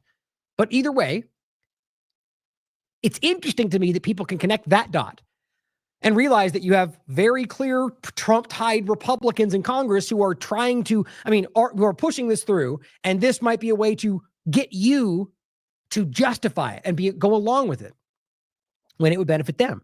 Now it says, it's coincidental that last week a Homeland Security Joint Subcommittee held a hearing on that HR 8610 bill. And it's, by the way, it's called the Counter UAS Authority, Security, Safety, and Reauthorization Act. Reauthorization is rarely a good thing when it comes to this the U.S. government, or rather, like the Smith Modernization Act. Like those things tend to be, it's not a good thing. Like how often they've kicked the FISA thing down the road. Like a lot of these things, I guess more so specifically in the context of your surveillance and rights and all that. But it goes on to say this bill would renew and reform counter-UAS legal authorities that strengthen the FFA's oversight powers of drones. Now, what I think is very interesting is that this ultimately, as they write, it will include appropriations and enhanced government powers to control you. And they're even going as so far as to use it to push for acts of war against other countries. So if you think for 1 second this does not in every way, especially with things we can't even wrap our mind around right now, with where this goes in the next 4 years, with the rapid technocratic direction, I just think it's important that we ask. And I think at this point we don't know for sure in any of it whether or not this could be a government agenda, like seemingly even everyone's pointing out, and Alex Jones included, but that includes all of them too. Like, you have to realize how easy it is to stop short right now, especially for people like that, and say, the government's doing this to you to rationalize the next step, and they're doing it to trap Trump. Okay, show me the evidence for that part. Well, we know it because Trump's the good guy. That's the evidence. Why wouldn't your first assumption be, or rather your first indication, that if they're all involved? Because they can't allow you to see the fact that they work together more often than not. It has to be the evil Democrats trying to trap Trump, despite the fact that they all seem to be letting it all go. What were we just hearing about this secret plan to stop Trump's administration? How's that going? As far as I can tell, and maybe it'll happen tomorrow, seems to be all of them kind of going, well, let's get Biden welcome in. Let's have a good transition. Interesting, isn't it?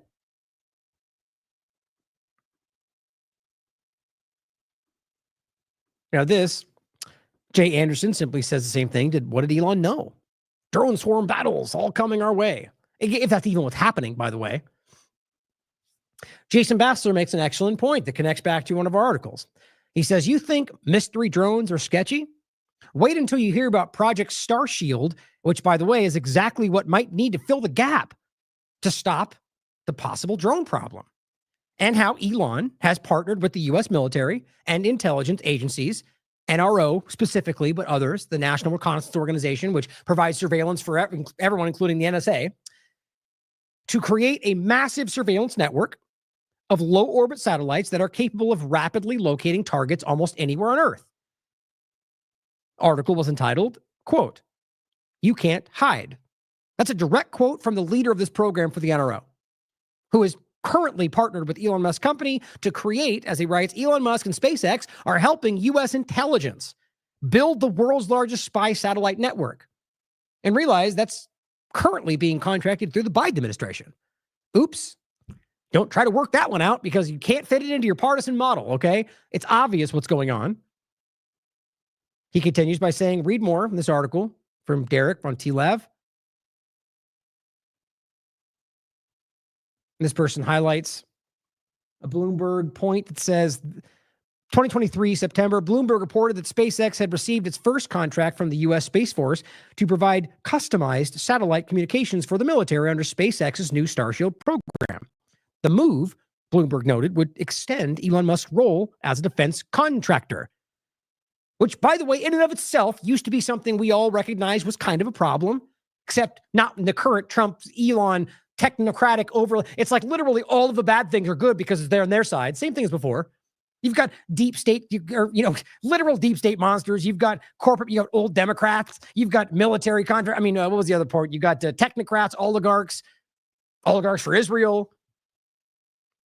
I'm forgetting one that I was going to mention. Anyway, the point is it's just ridiculous how you got these to the T, all of the people that would otherwise be problems. But it's okay because they're, inside, fight your enemies, or, whatever the narrative is from the justification field. The point is that just military contractors should be enough. But the fact that Biden is the one, through his administration, contracting with Elon Musk, and we're supposed to pretend that they're the evil villains fighting everything Trump's trying to accomplish, it's so simple to see how these things don't line up. Now, it goes on to say, Starshield will offer service to the military for 1 year using SpaceX existing Starlink satellites. And Derek makes this clear in the article, but pretty much in many cases will piggyback off what you're using. Air Force spokeswoman Ann Stefanik told Bloomberg that the contract provides for Starshield end-to-end services via the Starlink constellation, user terminals, ancillary equipment, network management, and other related services. That is to say, the U.S. military and intelligence will be piggybacking off the Starlink satellite, which are being sold to the average person as a convenient and fast way to access the internet. So thank you for captioning that out. That's from the article. And it goes on to say, Bloomberg article, technology, Elon Musk wins, rather just they blend. Oh, that's this from the thing. Elon Musk wins U.S. Space Force contract for Starshield contract, extends billionaire's role as a defense contractor. And then Polly writes, caveat, this could be the contract that Elon says was canceled, which it wasn't. And then it goes on to say, oh, I think that was it. So the bottom line is, if we're going to talk about all this, and consider, not blindly assume, but consider what might be the problem, reaction, solution kind of dynamic, couldn't you argue that this would beautifully, from the concept of a psychological operation, rationalize the thing he wants to roll out, the thing they're currently building, which, by the way, might make conservatives uncomfortable. Yeah, well, as soon as you start framing it as Iranian drones, well, they turn right around. Make sure you read the article. Now, I'll include this thread. This is just really just a whole lot of videos and clips and a lot of the stuff of what has been going on over the last week around this story. So I just figured if you want to look deeper into it, this guy has a long thread of different conversation images, clips from all over the place. Now, here's what Jay Anderson posted from News Nation, very partisan. And I find it interesting. Now, this reporter seems to be leaning really hard into the mystery of it all. I think that's kind of the point. Now, whether we're talking about mainstream alternative media or what I would argue is just mainstream media, which is just another Fox spinoff kind of platform, it seems interesting. You get a lot of this. Hi, Elizabeth. Well, I got to be honest here. When this story first came out a few weeks ago, as a resident of New Jersey, as a journalist, I didn't pay it much credence. I thought it would turn out to be a bunch of pranksters and this would all be over by now. The experience I had last night, however, changed the way I feel about this story completely. What I saw was more sophisticated than I ever imagined. Take a look. 1, 2, 3, 4, 5, at least 5 lights, 6 lights. I didn't believe what I was seeing. But what was I seeing? We're here in central Jersey. We've been looking for the past hour. I think we've seen about 40 or 50 of these drones. In fact, there's one over my shoulder right there. One after another, So right there, are we really naive enough to think that your government would just be like, we don't know, so we're going to ignore it? If these were drones from any other country and they were that prevalent, being covered on the live news, airspace, like we just covered. Like, I can't even believe that people are naive enough to think like that. That means your government either wants them there or it's them. Right out of the gate, that was where I'm like, obviously, it just seemed like a very clear step. And so this wasn't interesting to me. This seems like another very clear partisan hype that has almost weirdly come right back to the point that it seemed obvious in the beginning, maybe because it fell through right away. That makes sense to me. Or maybe that was the point. We'll see where it goes next. But I think it's fascinating that people can't connect. Even Zero Hedge comes out with an article that seems to challenge a lot of the partisan field. This is crazy to me. Clearly, this would be something, especially with the technological advancements of today, they would be aware of and would shoot it down belligerently, because that's how our government seems to act. Because it's just, if you think about the point about whether it would fall and hurt somebody, do you really think they care about those things? I know we'd love to believe that. I could spend the next 40 years of my life outlining why that's clearly not true. But continuing this. These drones appeared in the night sky. If you look real close, they look like fixed-wing aircraft, about 8 to 10 feet wide, colorful, white blinking lights. That is not a plane. Definitely not an airplane, but what was it? Hours earlier, I was invited to join the Ocean County Sheriff Department.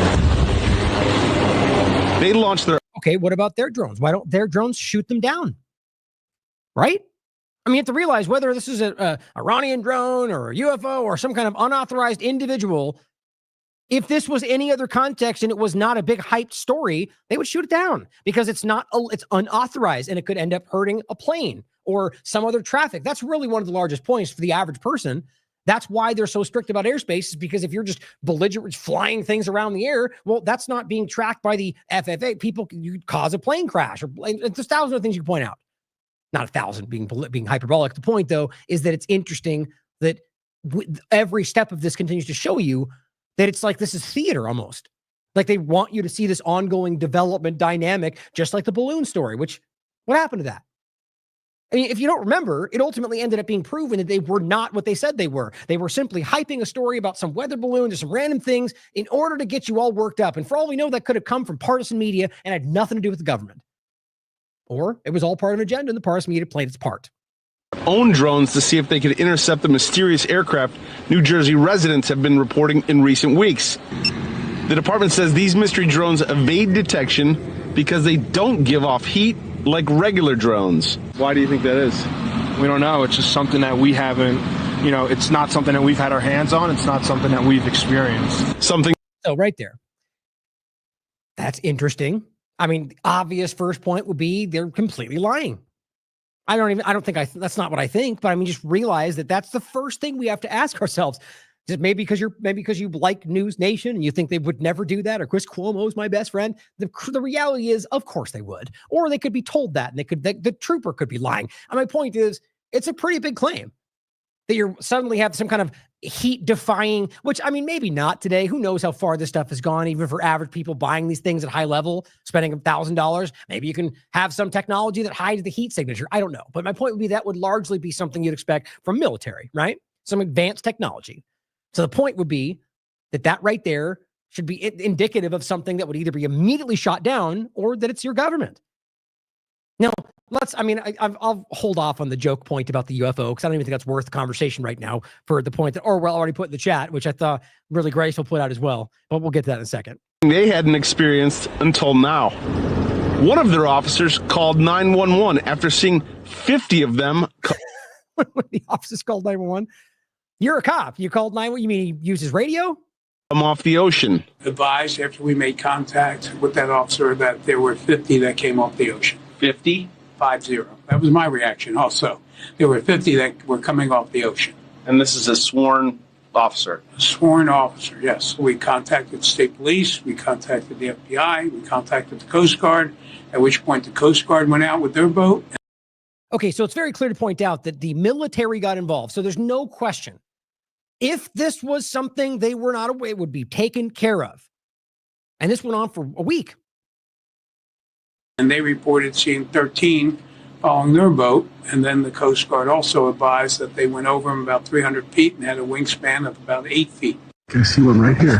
Did I see the same thing that officer saw? I'm still not sure.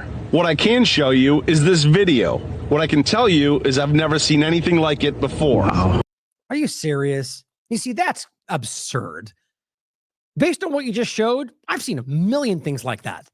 I mean, you've never seen anything like, maybe save for the heat point, and I'll give him that. Maybe that's what he's meaning when he says that, because that would be interesting, but he seems to be suggesting the way it looks in the sky. You know my opinion about this. It seems like a lot of hype. So next here, again, here's Fox News. This was as of today. So think about this. This is now New Jersey lawmakers urge the Pentagon to bring them down. So that either means that these politicians are really outside the know and aren't smart enough to go, well, they'd shoot them down right now if they knew they were running, which probably means that they know it's theirs, which to me makes it easy to lean into the likely possibility that they are hyping this for obvious reasons. And he's playing his role. Because my argument was the easiest thing to see was that this was meant to be hype for the eventual war with Iran that Israel is making the U.S. government go to. And this is saying, bring them down so they can then claim their Iranian drone. I mean, that makes sense. That's just, who knows if that's the case. But the fact that they're still today saying this, and Trump as well, this was yesterday, but Trump weighs in. Shoot them down. Well, technically it's the same point, but he says, if we don't know who they are, shoot them down.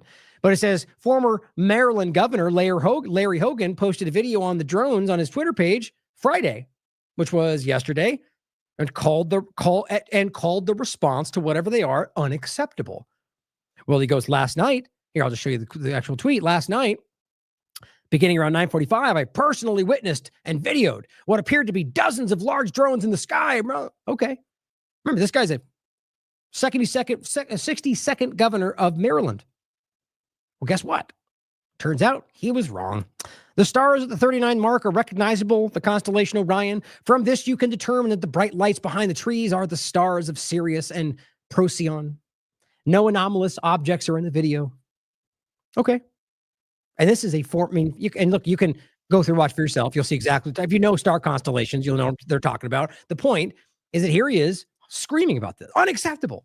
Many who have observed these drones, I do not know if this is increasing activity over our skies or national security threat. That's where most of the main, the government-connected entities are pointing to, that's why I thought it was so interesting that you see this deviation from the mainstream alternative media into it's our government, but it's meant to be blamed on Trump, which I'll get to.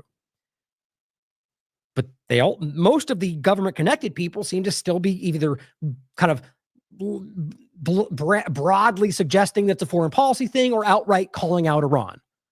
And he's wrong. So does he know that? Or is he just that lacking? I mean, subjective. What would you call it? This guy takes a random video of stars. Look at all the dots in the sky. I mean, come on. Very, very strange. And so the point is, they're highlighting that on here. Unacceptable. And this pops up because it has been added afterward. I don't think the article recognized it because it was not there when they wrote the article.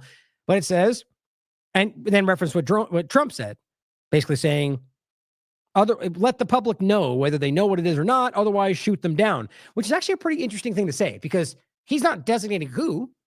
He's saying, let us know if it's government or not, otherwise shoot them down. So it's interesting how that works because that could be seen as irresponsible. Okay, what happens if somebody goes out and shoots it down? Because Trump said, the president told me to. And it turns out that it is a U.S. government $1 million Elon Musk project, or maybe it is an Iranian drone and he starts a war.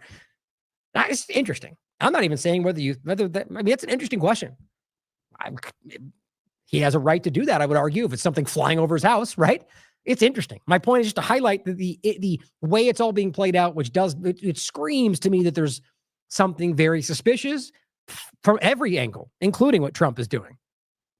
Kalshi account, whatever this is, says all of those drones nobody seems to have any idea about. And it says traders say, whatever that means, 23% chance that the drones are from a foreign actor. What does it even mean?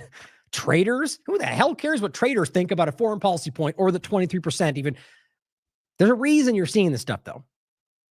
Now, Chuck Costello, my point, only there is to point out when the grifters come out and charge and know that there's something going on. He says, breaking report. Fox News is requesting any local residents yesterday. Send the videos of the unidentified drones. Ooh, good doing your due diligence, bud. Good job. Get back to those burnt bodies anyway, the lies you've spun from the past. Every time you see this spin up and people making fun down here, look at this. Here's a image.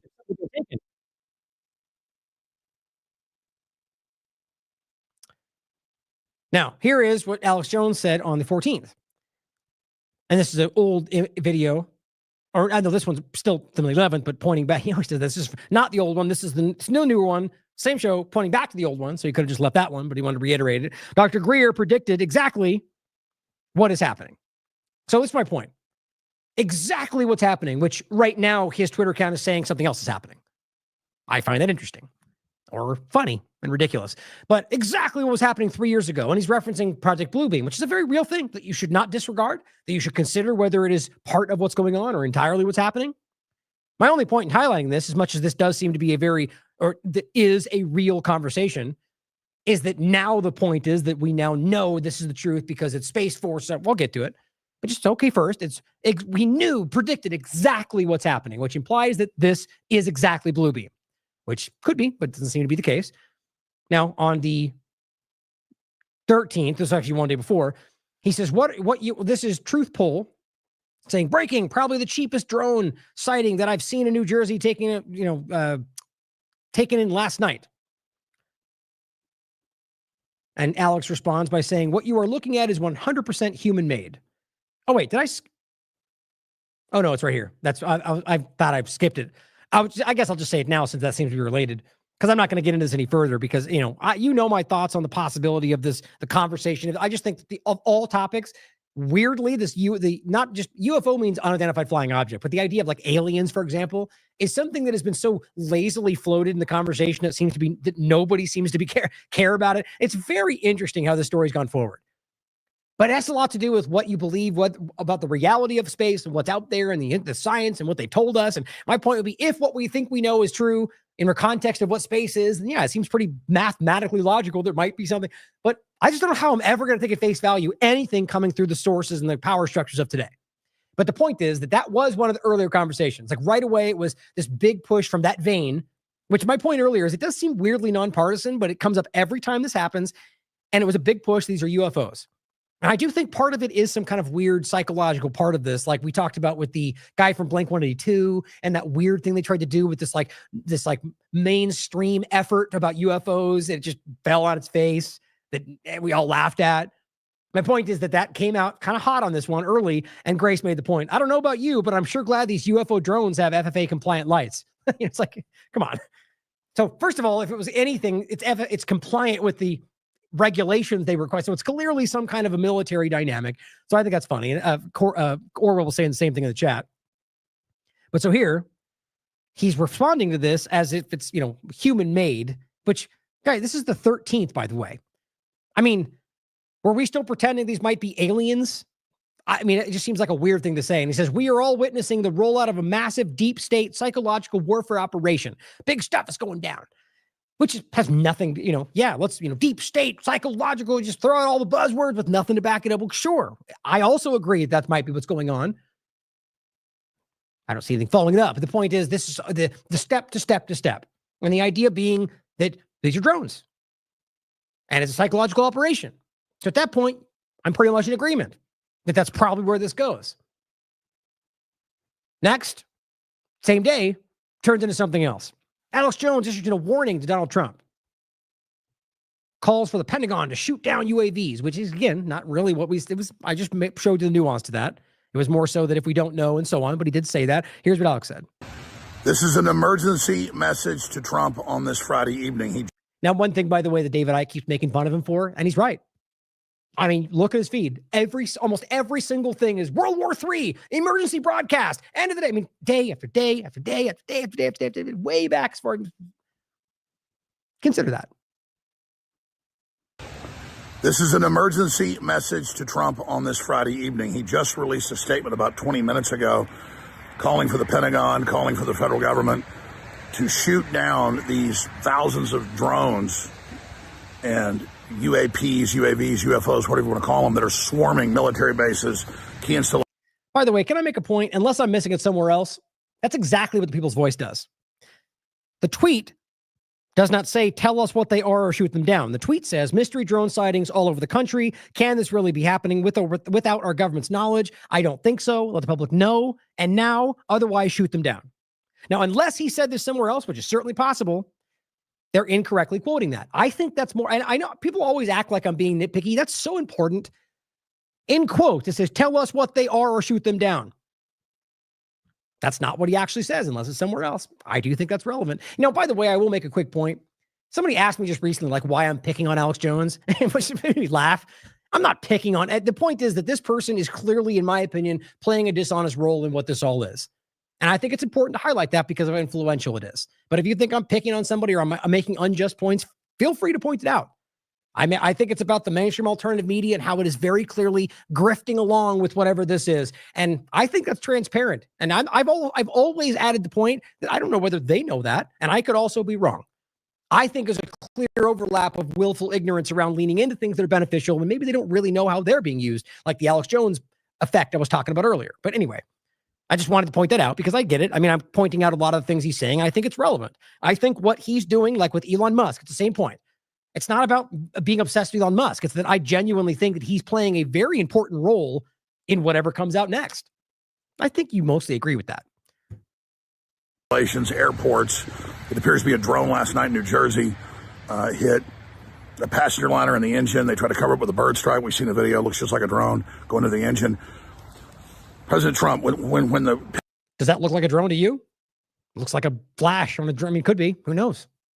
Pentagon's telling you they don't know about this. When the FBI is saying that, that's BS. Most of the Pentagon's compartmentalized, as you know.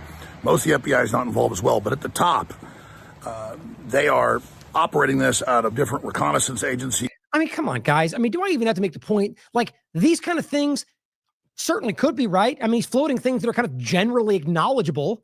Yes, we know there are these, like, but what he's saying is that this is conducted at the highest levels. Show me some evidence that backs any of this stuff up at all. Because my point is, it just started where this was something completely different. And now you're warning that this is something that's going to be used against Trump, which you're going to say next. And then the next one I'm going to show you is claiming that it's Space Force. And that we know this now. We're going to report it later. Okay, well, it certainly could still line up. But what you're highlighting is as if you have some kind of inside knowledge about people that are conducting some operation within. Listen to what he just said. At the top, they are operating this out of different reconnaissance agencies within the Pentagon. These are all human craft. I just am tired of pretending like that's not just him saying what he knows he can get away with without anything to back it up, because it generally applies, which I'm not even going to disagree with. I think he's probably right, but it's overall very clear that, and from point to point, especially when he says things like this, and then 3 days later, it's completely different, but he knows on the inside that he is just grifting along with whatever I think it's transparent. And I think that's important to consider, that this is just about going along with a business model, which, by the way, him and Tucker and plenty of others have essentially made that argument in a court of law, but people love to push back on that too. You can see that it's clear.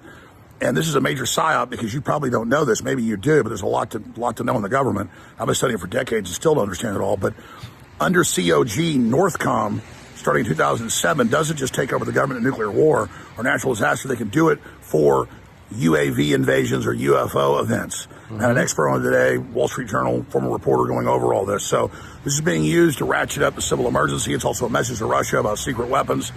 But the idea that, the Pentagon says it's not the Iranians, but they don't know who it is.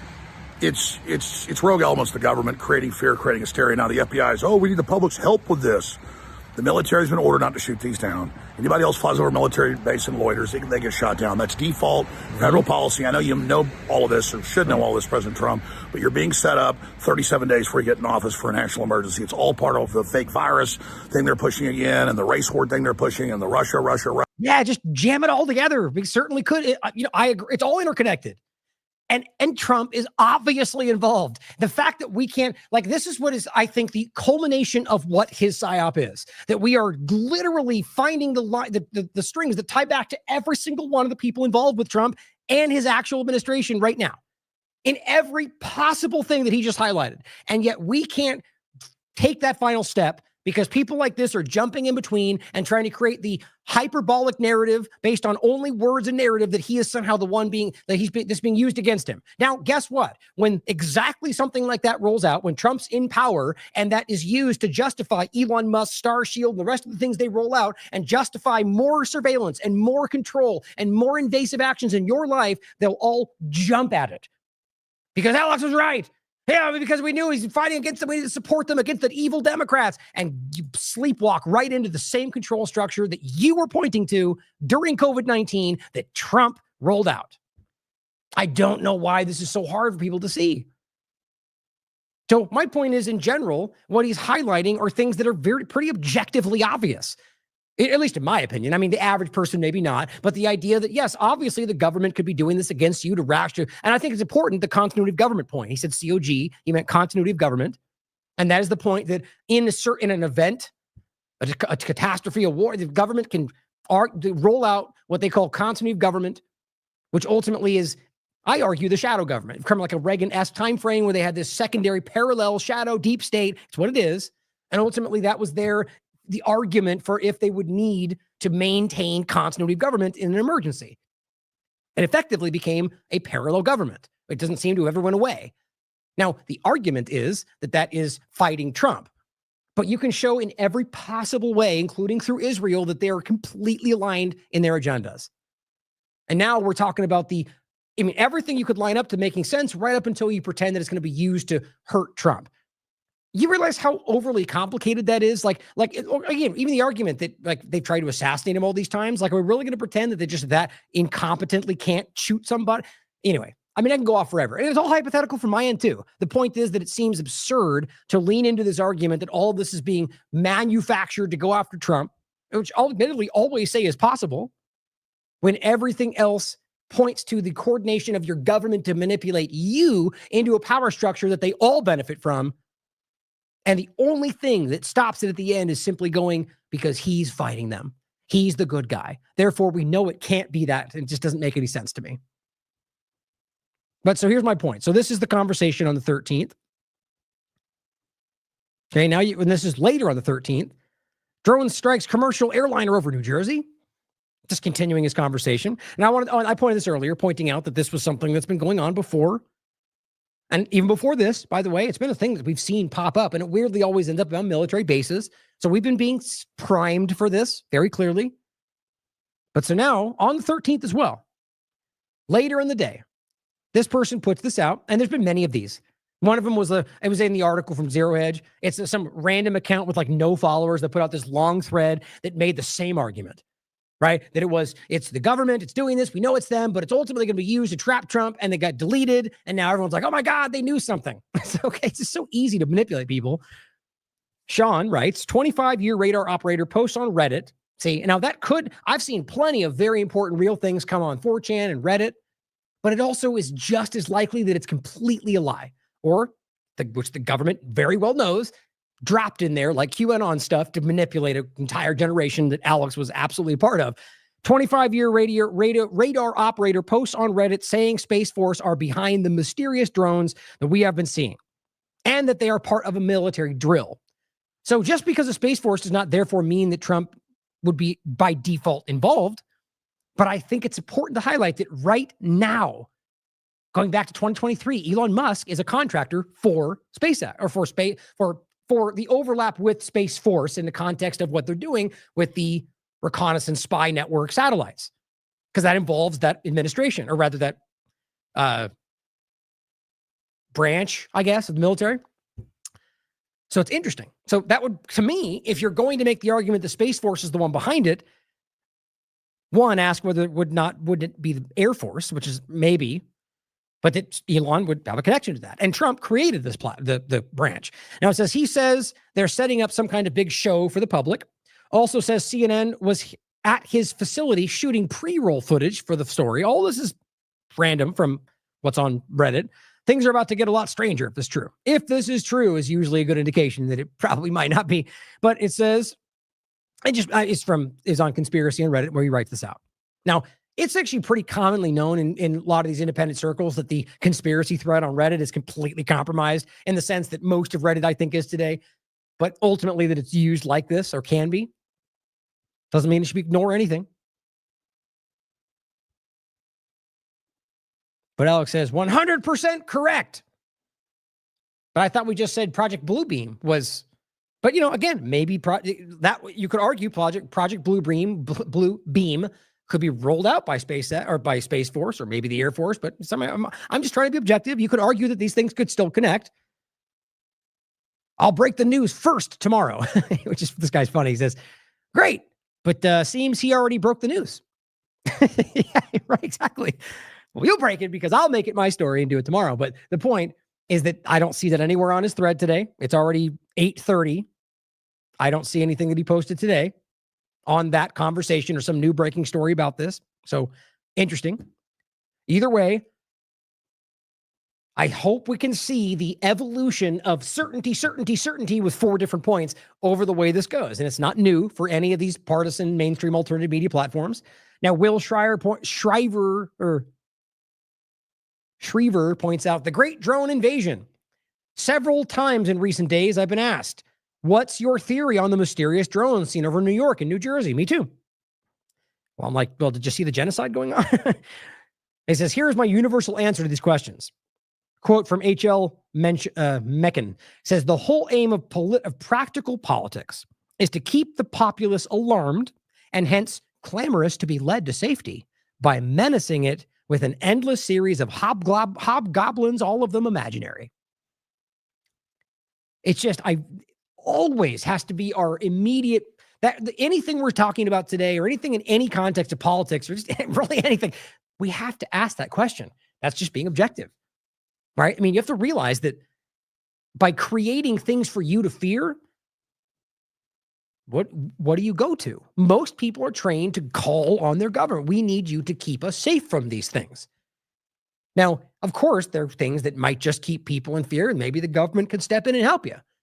But if we can't ask whether or not at some level, maybe all the time forever, but maybe just now with a bad leader stepping into place and whatever, not even referencing Trump, any context, maybe the next administration, whether or not they could then go, aha, okay, if I create this, these people will call on me to save them. Then not only do I look like a savior, but I gain power and I effectively carry out multiple agendas that many lobbyists behind me want to see come to fruition.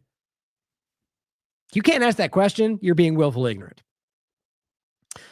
And that's where I think we are. Derek wrote this article on October 28th, election 2024. Zionist technocrats versus Zionist technocrats. That was the reality. And you can see by the image here that no matter which side you looked at, in fact, you have owners of Palantir on both sides. You've got technocrats and Zionists to the T on both sides. Somebody was very clear and careful about making sure that no matter what actually happened, that they would win. Now, here's what I found really fascinating. This was actually, I saw this because John Cusack shared this, going, there it is. Dave Troy points this out. Thursday Thoughts. It's really about the clip next. But it says, Peter Thiel is trying to create a global currency and overpower governments, which I'm going to come to in a moment again. That has to do with the point about wherever it is. Prospera. I think this is a very clear trial balloon for exactly what we're looking at. Technocracy taking the place of government. And it says he and Musk know, these are his thoughts, by the way, that they can't win elections because they are a tiny minority. They believe they can use, I don't think he just means technocrats or billionaires. They believe that they can use technology as an alternative to politics. Everyone on the laughable Crypto for Harris call last night is a fool and complicit, he says. That's his opinion. This was from August 15th. Democrats on the public and the public in general need to get educated about what they're dealing with. This effort is part of a historical anarcho-libertarian tax revolt minority that has captured the Trump and RFK networks and is working on capturing Harris too. Now, see, clearly he comes from a partisan perspective, a Democrat. And I think what's interesting is I don't think for a second that these people are anarcho anything or libertarian anything. I think that's what they're so clearly trying to weaponize and use. And what's interesting is it's working. Just like with Zionism and the conversation I just had about how they use the things that they to justify their existence. This guy is now feeling that anarcho-libertarianism is a dangerous, bad, evil thing when it's not. But that is the problem is that he sees people like Thiel and goes, I see how that works. The tax revolt minority, people that are these billionaires trying to get away from, it's so much bigger than not paying taxes. But of course, people that are coming through this central lens see it that way. But I find that fascinating. They're like the Prospera is not a libertarian city. It is a technocratic nightmare city, pretending to be libertarian. Just like Zuckerberg or Thiel himself, they're not libertarians. They're very clear, documented track record of just their entire careers have been sidling up next to power structures and oligarchs. Military contractors, that is not what a libertarian does. They are by default not a libertarian. James Corbett has a great breakdown of this, specifically on Thiel. Makes the point, like, what do you call somebody who eats, do you call a person who wants to be called a vegetarian if they eat meat all day? What do you call them? You don't call them vegetarian. It makes the same point about libertarian and breaks it down as clearly these people are the antithesis of a libertarian. And what he's saying, though, is that this now move away anarcho-libertarian or anarchism or libertarian, anything, and put in whatever you think they really are. I'd say technocrats. So the point is this effort is part of a historical technocratic effort that has captured the Trump and RFK networks. I completely agree with that. And by the way, worked on Harris too. I think that's the case. There is no workable middle ground, he goes on, for no room for compromise, give no comfort, no quarter, no oxygen, no fuel. Contact your representatives and let them know what's at stake. Okay. Well, he goes on to say, don't take my word for it. Listen to Thiel say it himself. The founding vision was that we were going to use technology to change the whole world and basically overturn the monetary system of the world. We could never win an election on getting certain things because we were in such a small minority. But maybe you could actually unilaterally change the world without having to constantly convince people and beg people and plead with people who are never going to agree with you. Oh, well, that's fascinating. And right now, he's on a big tear talking about democracy, which is what he's denigrating right there, which, by the way, I agree. Mob rule is not the answer. But what's funny is he has a political interest in convincing you that he cares about what he just outlined is not the way. Basically, what he just outlined that he's circumventing with his technocratic direction. Because we were in such a small minority. But maybe you could actually unilaterally change the world without having to constantly convince people and beg people and plead with people who are never going to agree with you through a technological means. And this is where I think technology is this incredible alternative to politics. Well, look at that. Now, there's a few things to point out. Now, it's certainly possible that he is doing so for your interest, right? Of course, it's possible that he's circumventing what you see as your democratic structure that we just got told was a legitimate election because Trump won. And here he is years ago telling you how he's going to use technocracy to circumvent that exact process. Either way, the point is maybe he's doing that all because he wants you to be happy, right? Don't think, oh, nothing would be happy, even though there's obvious connection to those things. The point, though, is that you could, I shouldn't intertwine this with jokes. It makes it confusing. The point is that obviously you could argue that he's doing this because he genuinely wants to see a positive outcome for the world. And I would agree, he recognizes that it's so broken by political manipulation that there's just never a way to see real change. I agree with that. So the point is twofold. Or the question is it, even if he's actually doing this to change the world for the better, do we still want that to happen that way? Do we want to allow a structure that is completely omnipotent, essentially, to where you don't care what anybody thinks and says, but ultimately, I mean, it's hard to outline how that would, I think we can see how technocracy is manipulating through politics right now, but it's hard to sort of articulate exactly how that works. But my point is, it's so easy to see how even if it ends, let's say 4 years from now, and we're there, that we're now in a structure that we have no influence over, no say, no way to see, and then what happens if the next person or the next group or whoever eventually that it is a nightmare. My point is we should not be even like, it's the analogy I make in the past about like a benevolent dictator that, like, in the context of like a king, that honestly for the average person, what a perfect scenario would be in the context of just being happy would be if you had an omnipotent ruler that genuinely cared more than their own life whether you were happy in what you were doing. They went out of their way to just make things happen just because they could. That would be perfect for everybody, even though I know the point would be that people would disagree, but just in a general point. But obviously the problem, which is why we should never ask for something like that, is that you don't have control. You're beholden to what they think you want, or rather what they think the majority wants. And even then, what happens if the next guy suddenly doesn't care anymore? So it's obvious to see that that's kind of where this is going, under the guise of maybe even fighting for things that we want.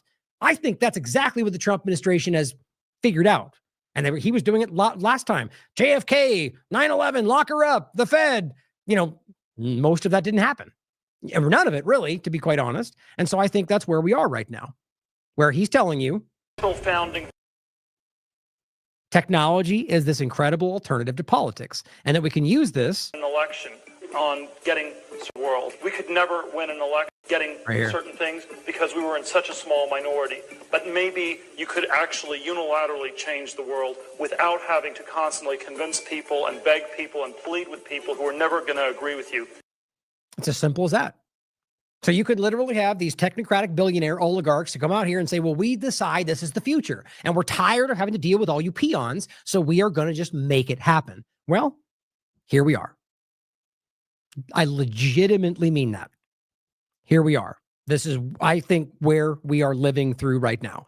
And he goes, and then read up on what's coming next. In January 2025, no matter who's elected, we can't just vote our way out of this. We have no deflect every move. So this is what's interesting. He's writing this on August 15th.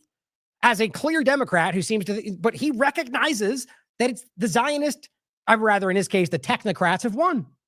I think it's the overlap of what Zionism and technocracy really are right now. So David Icke points out, and you're going to see some pretty weird videos here.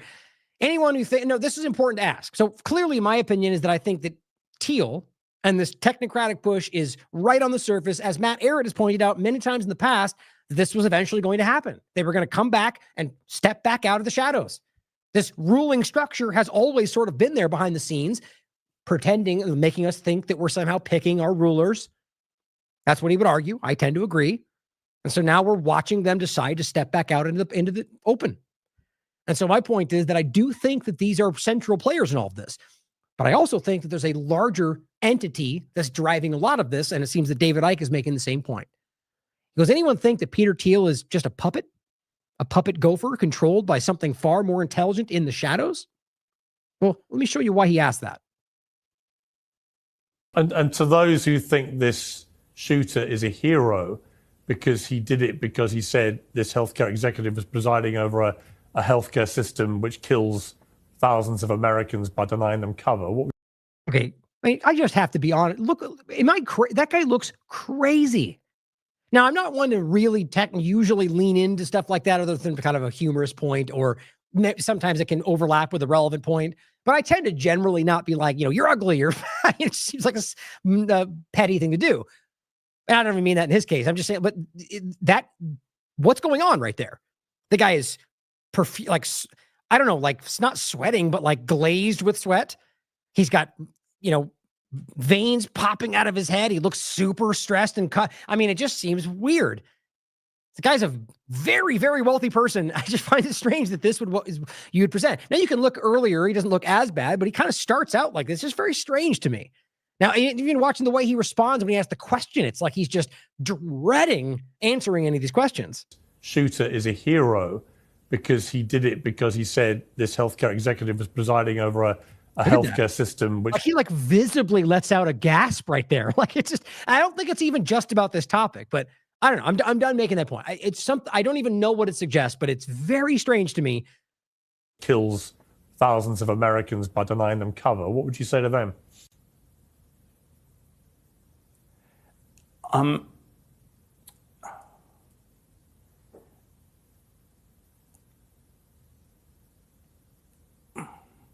It's I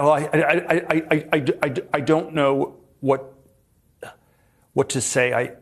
I still think you should try to make an argument, and I think this is you should, there may be things wrong with our healthcare system, but you have to make an argument, and you have to try to find a way to convince people and change it by that. And this is not going to work. Peter, I don't know. Yeah. It's yeah. I mean, there are all sorts of things one could say about it, but wow. I don't think, and I think I think the motives feel. I don't want to go into all the particulars here, but I don't think. Or any of them? I don't think there's anything heroic about him. Wow. Now look, again, just to take a step back. I mean, I think there's something to read into this, but in a general sense, to try to be objective, of course, you could argue this guy is a what do they call it? Tech magnate or whatever. He's a guy from Silicon Valley or whatever you want to call it. He's a tech guy. I'm just trying to give you a generalized point. Like he's one of these guys that is behind the scenes. Better way to say that, right? Very nefarious stuff like Palantir, but nonetheless, somebody who has not been thrust into the front lines and the cameras. And lately, especially with the Trump discussion, he's been thrown out there and he seems very uncomfortable. So it's certainly possible that he's just not a good speaker. I mean, Elon Musk is a terrible speaker. He just kind of jovially doesn't seem to care, which works for him. But in this case, this guy has been struggling in speaking. So that could just be it. But I feel like there's more to this. I feel like this guy is stressed. I mean, look at the way his face looks. Like, look at these the eyes. It's bulging. Like his face is red. This guy's worked up about something. And so what I think is interesting is that ultimately we're in a position where it could be that this is just him having, being for the first time being presented or being involved rather in the partisan side of all this. I'm not even saying that's the case. Like I'm willing to bet you these puppeteering stuff along before this. My point though is that I guess, feeling more pressure to be personally driving these agendas and narratives like on the surface. And maybe that's stressing him out. Maybe he doesn't know what to say properly. But I guess, cut to the chase, I would argue that there's something bigger going on around this, and he has an objective to try to draw that he's failing at. But like as David Icke asks, it's certainly also possible that he's just not the guy in the context of the real decisions. And maybe he's going, I don't know what to say. I'm like a KJP moment where you don't know what to do because I'm not the one that actually knows. And you're trying to repeat what that does seem to stand out as well. So overall, the answer is we don't know. But nonetheless, that's pretty uncomfortable, right? And now, as somebody mentioned in the chat, it's not the first time when he got asked about Israel, which is kind of where I'm going with this, that I get the sense that there's more behind this that is driving the outcomes here.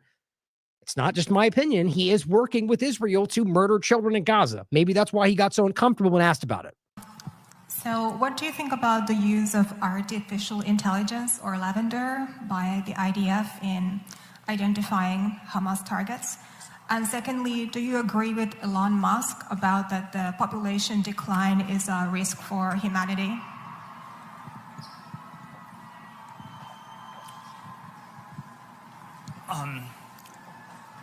Look, I'm not,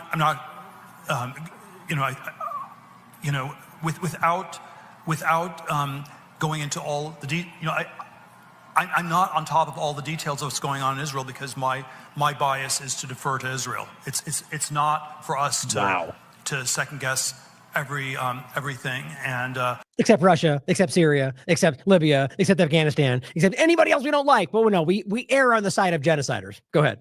I believe that broadly the IDF gets to decide what it wants to do, and that they're broadly in the right, and that's sort of the perspective I come back to. And if I fall into the trap of arguing you on every detailed point, I'm actually gonna. What a coward! You're talking about your technology that's being used to kill children, and you know what? I'll flat out, my opinion, but flat out say it. That's why he's so uncomfortable, because he knows exactly what she's getting at and what the world is seeing, because just like the other conversation, it's public. He sees what we're all talking about. I'll show you the 972 Israeli articles next that explicitly highlight IDF members telling you they're murdering people. He knows that.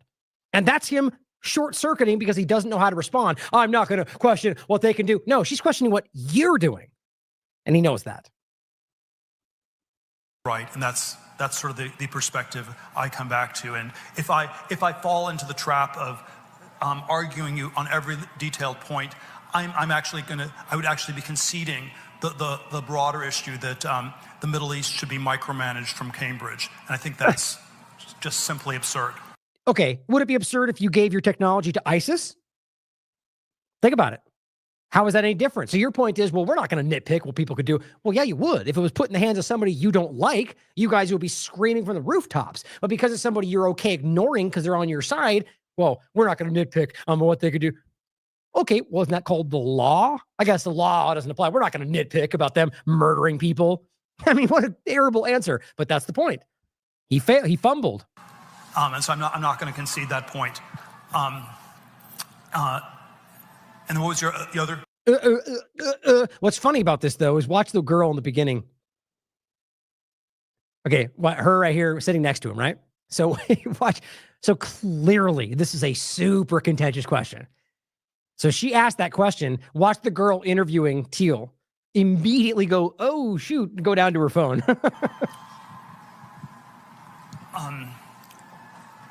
Look, I'm not, without. I'm not taking this one. Go ahead, you got this.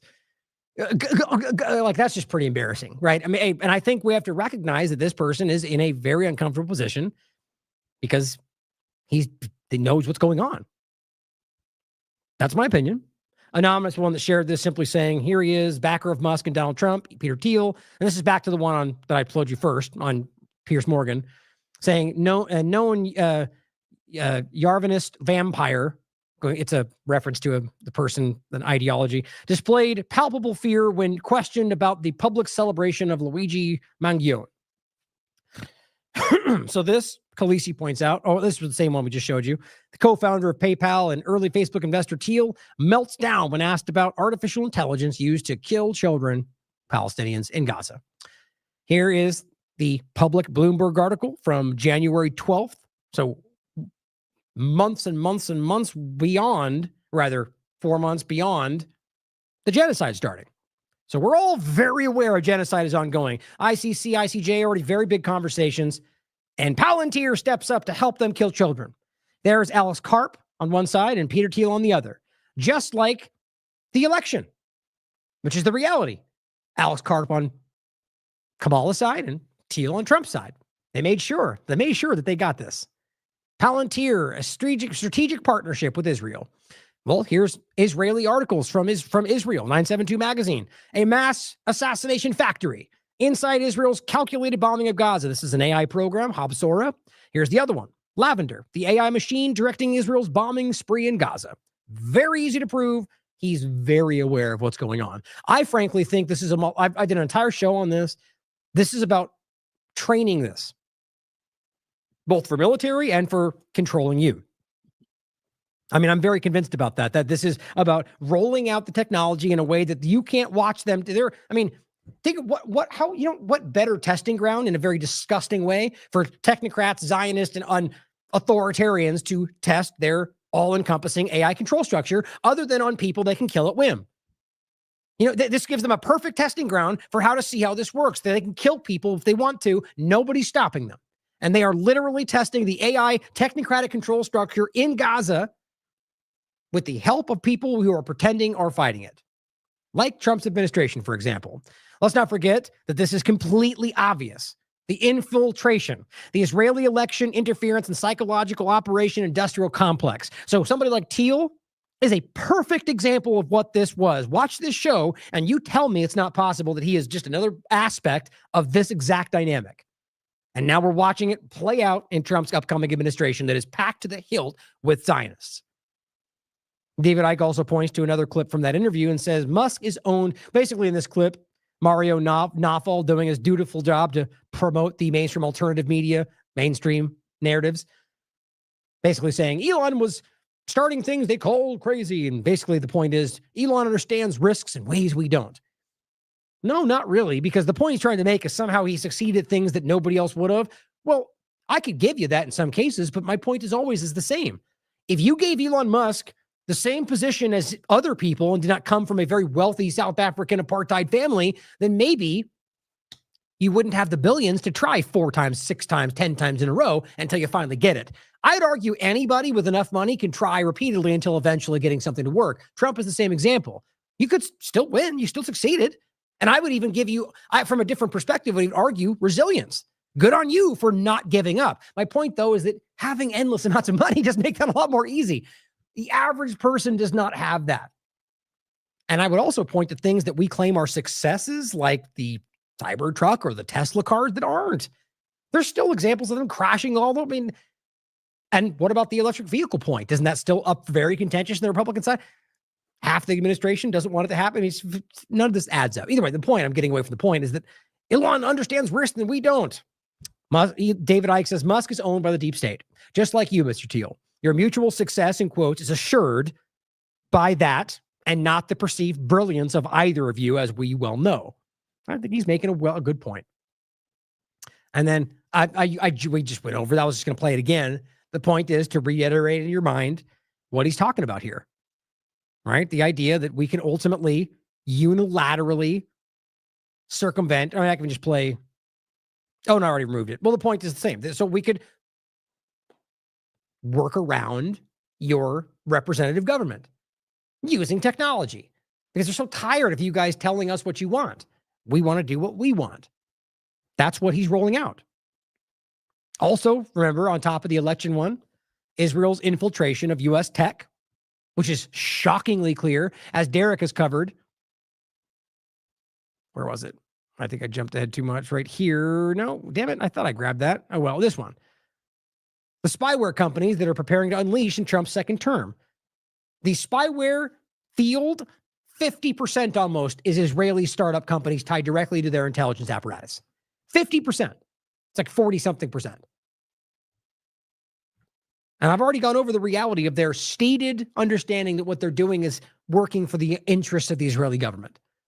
Your government is blindly, I'm going to say that differently. They're wide awake while they watch this roll out because they're involved.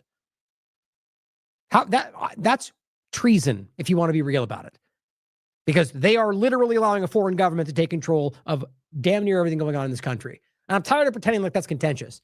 I'm tired of pointing at the reality of how there's a foreign entity who is dramatically influencing the outcome of damn near everything in this country, and I get called a racist for pointing that out by people that otherwise acknowledge it in some cases. I had a big front confrontation on Twitter with somebody. It's something worth mentioning because I'd like to believe they have good intentions, but somehow got convinced that I was a white supremacist. Blew my mind because I used the word occupied in regard to this government. I did not use the word Zog, which even then would still be a fair argument, but I understand how that term has been used in the past by groups he's highlighting. But even then, isn't it the same as saying because I use this word, therefore I am like the group they're claiming? I'd like to believe he's smarter than that. He had great work during COVID. Anyway, my point was that we have to be honest about this and stop being shy away about because of buzzwords and phrases and constructs. The reason I'm saying it like this is because he ultimately does call out what's going on in Israel. I don't know why you would then put, anyway, the point is we have to stop hiding from the reality of how clear this is. And it has nothing to do, or rather is not about Jewish people or Israelis. It's about any of these things where it overlaps with Zionism, including Christianity. Israeli infiltration of tech is constantly happening right now. Israel's global cybersecurity infiltration is right on the surface. Now, we're going to talk about the idea of Bitcoin in that context, right? So we're talking about the spyware conversation. Oh, that's what I did. I forgot it's over here. Well, so we're talking about this infiltration aspect of infiltrating tech. Now, there's a lot of ways this could happen, but I'm very interested in the way this conversation goes in regard to how Bitcoin is used. Now, I wanted to point out, I said this briefly before, but I will tell you why this is on my mind more right now, is that I'm going to be interviewing somebody coming up in probably, we put it out a little bit because of what I'm going to tell you next, but we're probably in the next couple of weeks to a month. I'm really excited to talk to him because he's writing a book right now on this exact topic, kind of the double-edged sword of what Bitcoin is, more so what he argues are the potential positives to it if it's not taken, co-opted and manipulated by dangerous governments, which I'm glad that's how he sees that. Whether or not I believe in the possible positive in the way he's framing it, I'm open to it. The point, though, is that he very clearly sees how it's being used by the government for very, very dangerous ways. And it's Trump, Biden, the whole thing.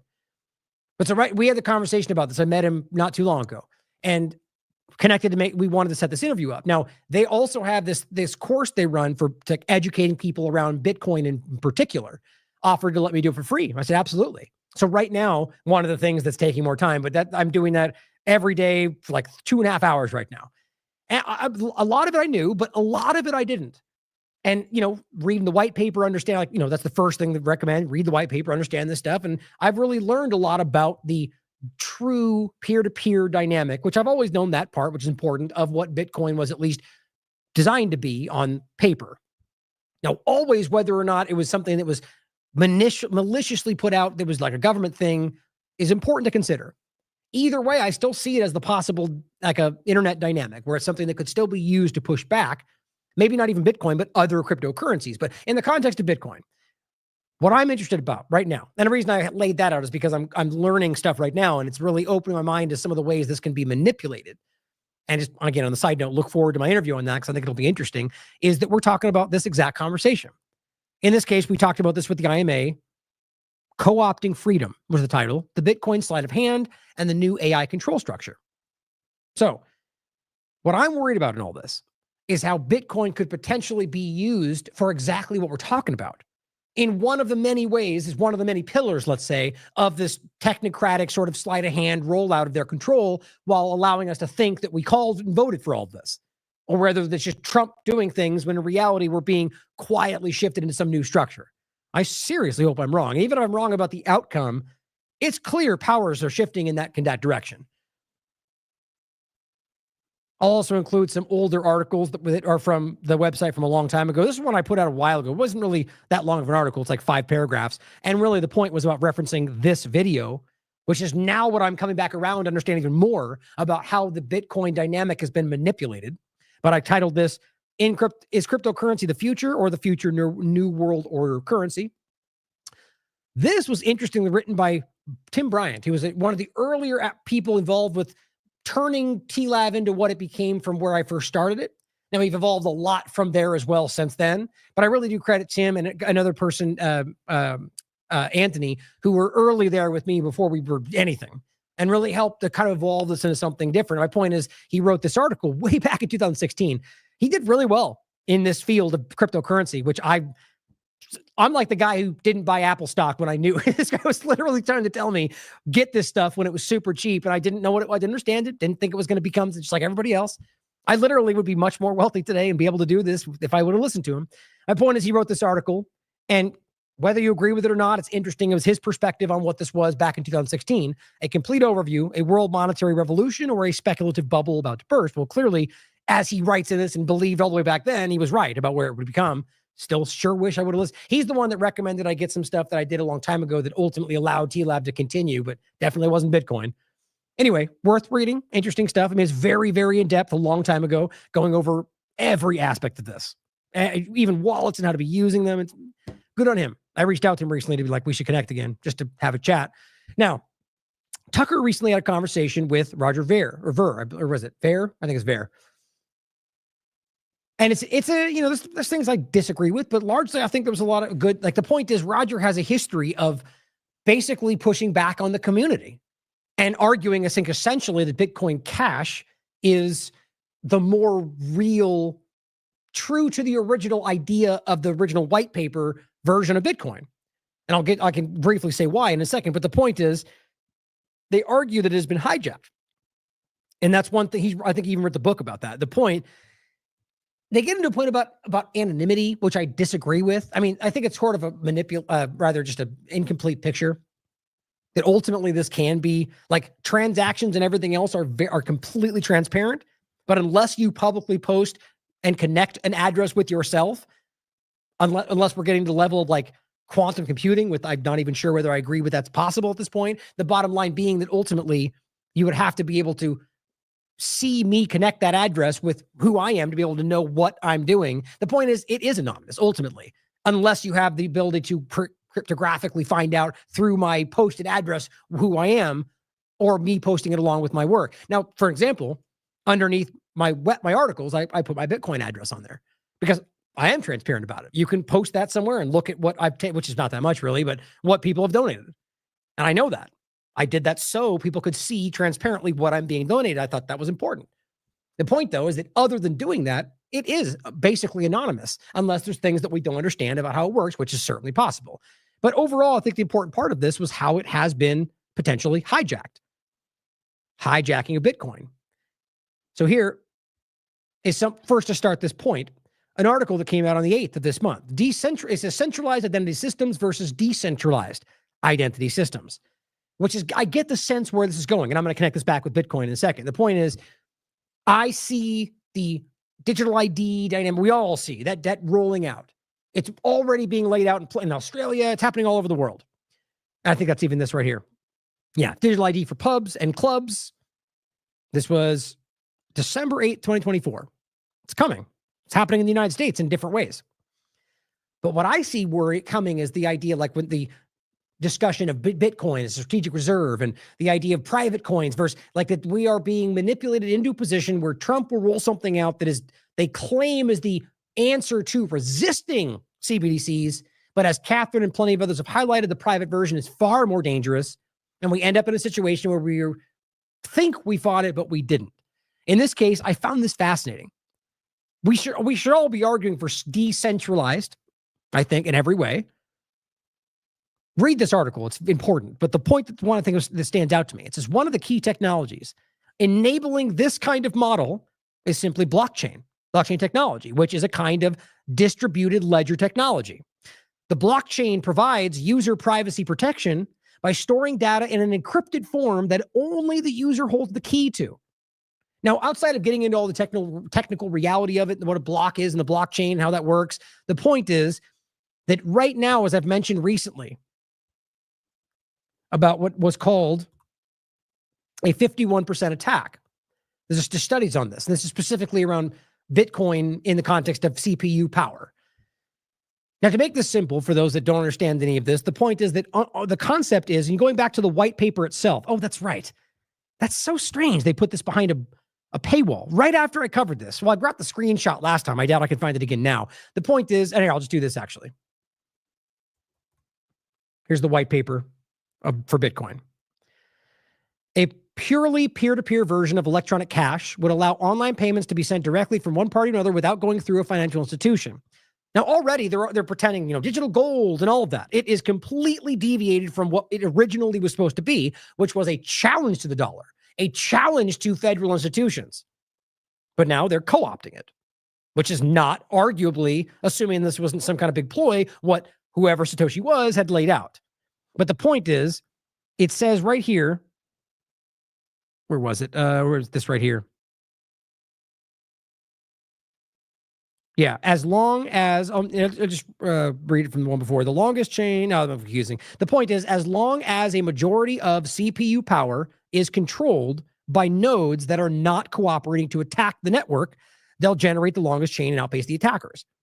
What that means is that as long as there's not an entity out there that has 51% of the computational power going into this process, that there, as long as honest nodes are being used in this process, then you won't have an ability to manipulate it. Okay. So even if that doesn't make entire sense to you, the point is we're at a position right now where I'm worried that we're watching, like, to make it simple in regard to the current back and forth between Bitcoin Cash and Bitcoin. The argument was that Bitcoin itself, well, the white paper does not specifically highlight that it has to stay to a certain amount of data to each block in what is a chain of information. And every time it's met to a certain amount of data, that's when the block ends up being solidified on the chain. The point is, it got artificially held to only 1 megabyte, which a lot of people argued, and I completely agree, which you can tie the funding back to these people that made these choices, right back to groups like MasterCard and others, that ultimately artificially held block Bitcoin back from being able to be used like any other, like to compete with other digital things like Visa and other things like that. It made it to where transactions took very long. Now, Bitcoin Cash increased that size because that's what arguably Satoshi in the paper was laying out. And people got all angry about that, claiming it deviated. But my point is that you're in a position where you artificially held it in order to create this kind of situation where Bitcoin needed to be fixed. And that's where they came in with the problem. That's this Lightning Network overlap. And again, the point is that it creates a situation where you could argue with now the strategic reserve, BlackRock, and all the rest of them scooping up as much Bitcoin as possible, which is not the same as this computational power.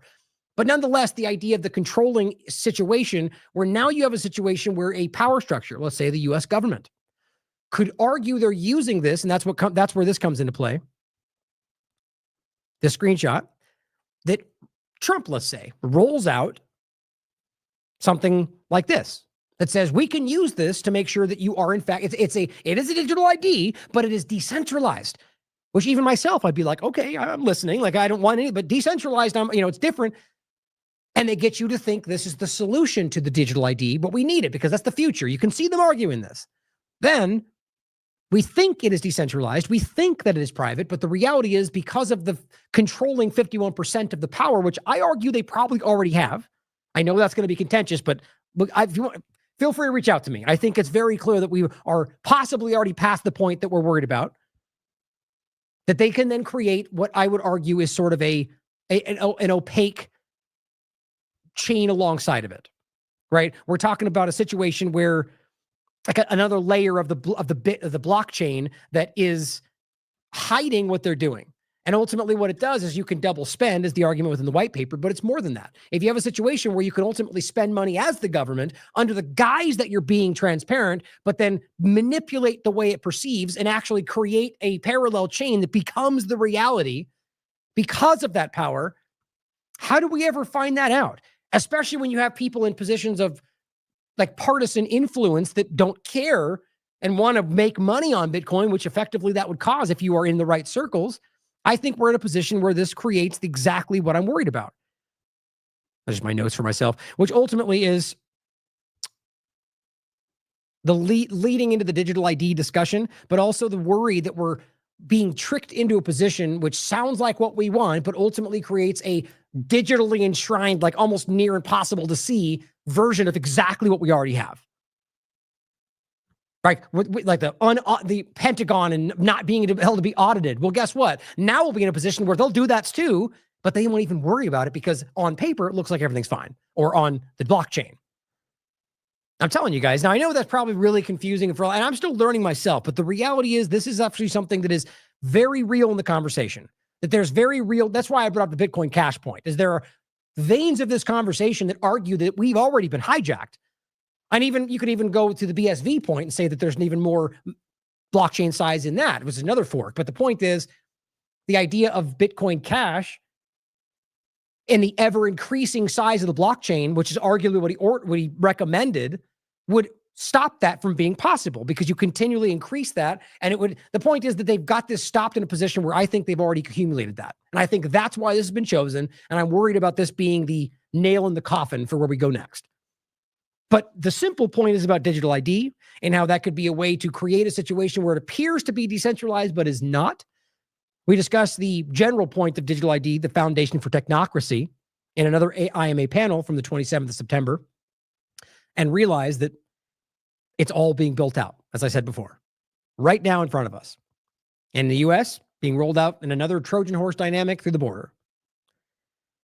And here is Trump on the yesterday, hosts Apple CEO Tim Cook at Mar-a-Lago. It's funny how all of the obvious culprits that in any other context would have been screamed about the deep state but now they're meeting, got to have the insiders to fight the inside, whatever.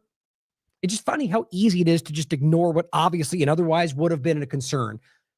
Is this the outsider fighting the system when he's working with the leaders of the system? Sure hope we can ask that question. David Icke says, and this is what Mario Nawfal says, looks like Mar-a-Lago is the new Silicon Valley. This guy doesn't even know. Yeah, like that's a good thing. Maybe you should reflect a little bit further on what's really going on in the world instead of just regurgitating mainstream narratives, mainstream alternative media narratives. Looks like Mar-a-Lago is the new Silicon Valley, says the Post. What have I been saying over? David Icke asks. The AI human fusion and mass control agenda will move very fast under Trump too, and all under the banner of protecting your freedom. Your freedoms are safe. Are you getting it yet, he asks? Are you being played like a violin orchestra?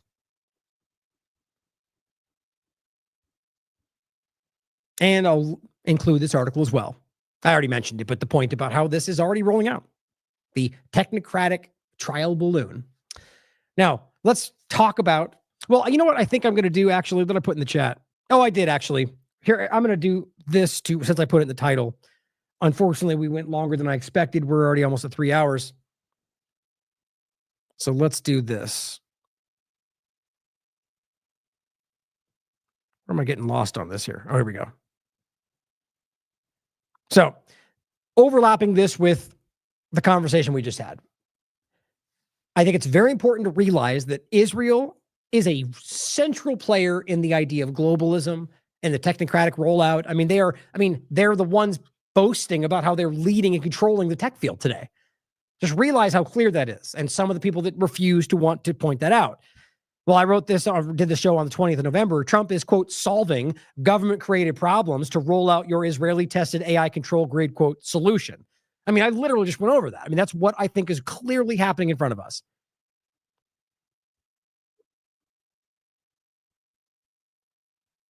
Now, I was going to go over this in regard to AIPAC and point out some stuff about Israel, but I think just because of time, I want to jump over to some stuff about Syria, since I put that in the title today.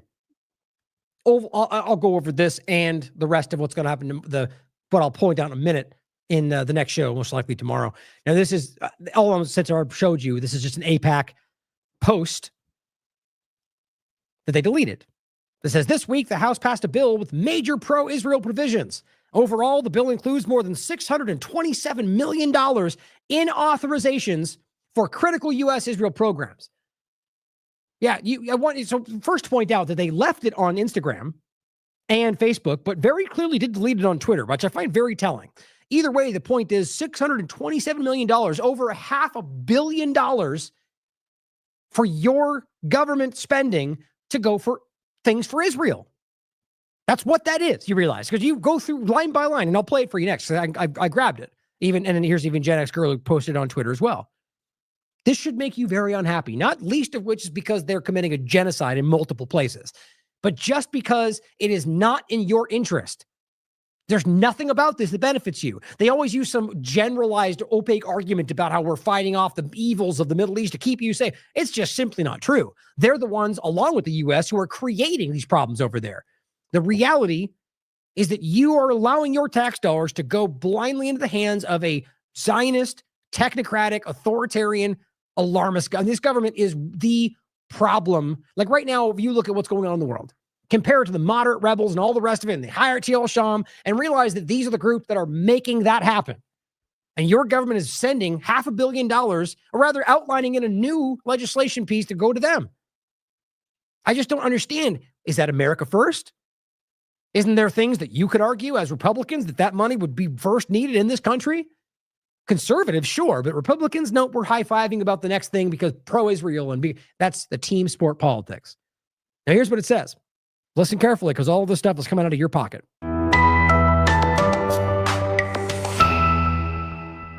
With the Middle East rapidly changing and Israel fighting on multiple fronts, Congress is taking important action to advance policies that will help keep our ally safe.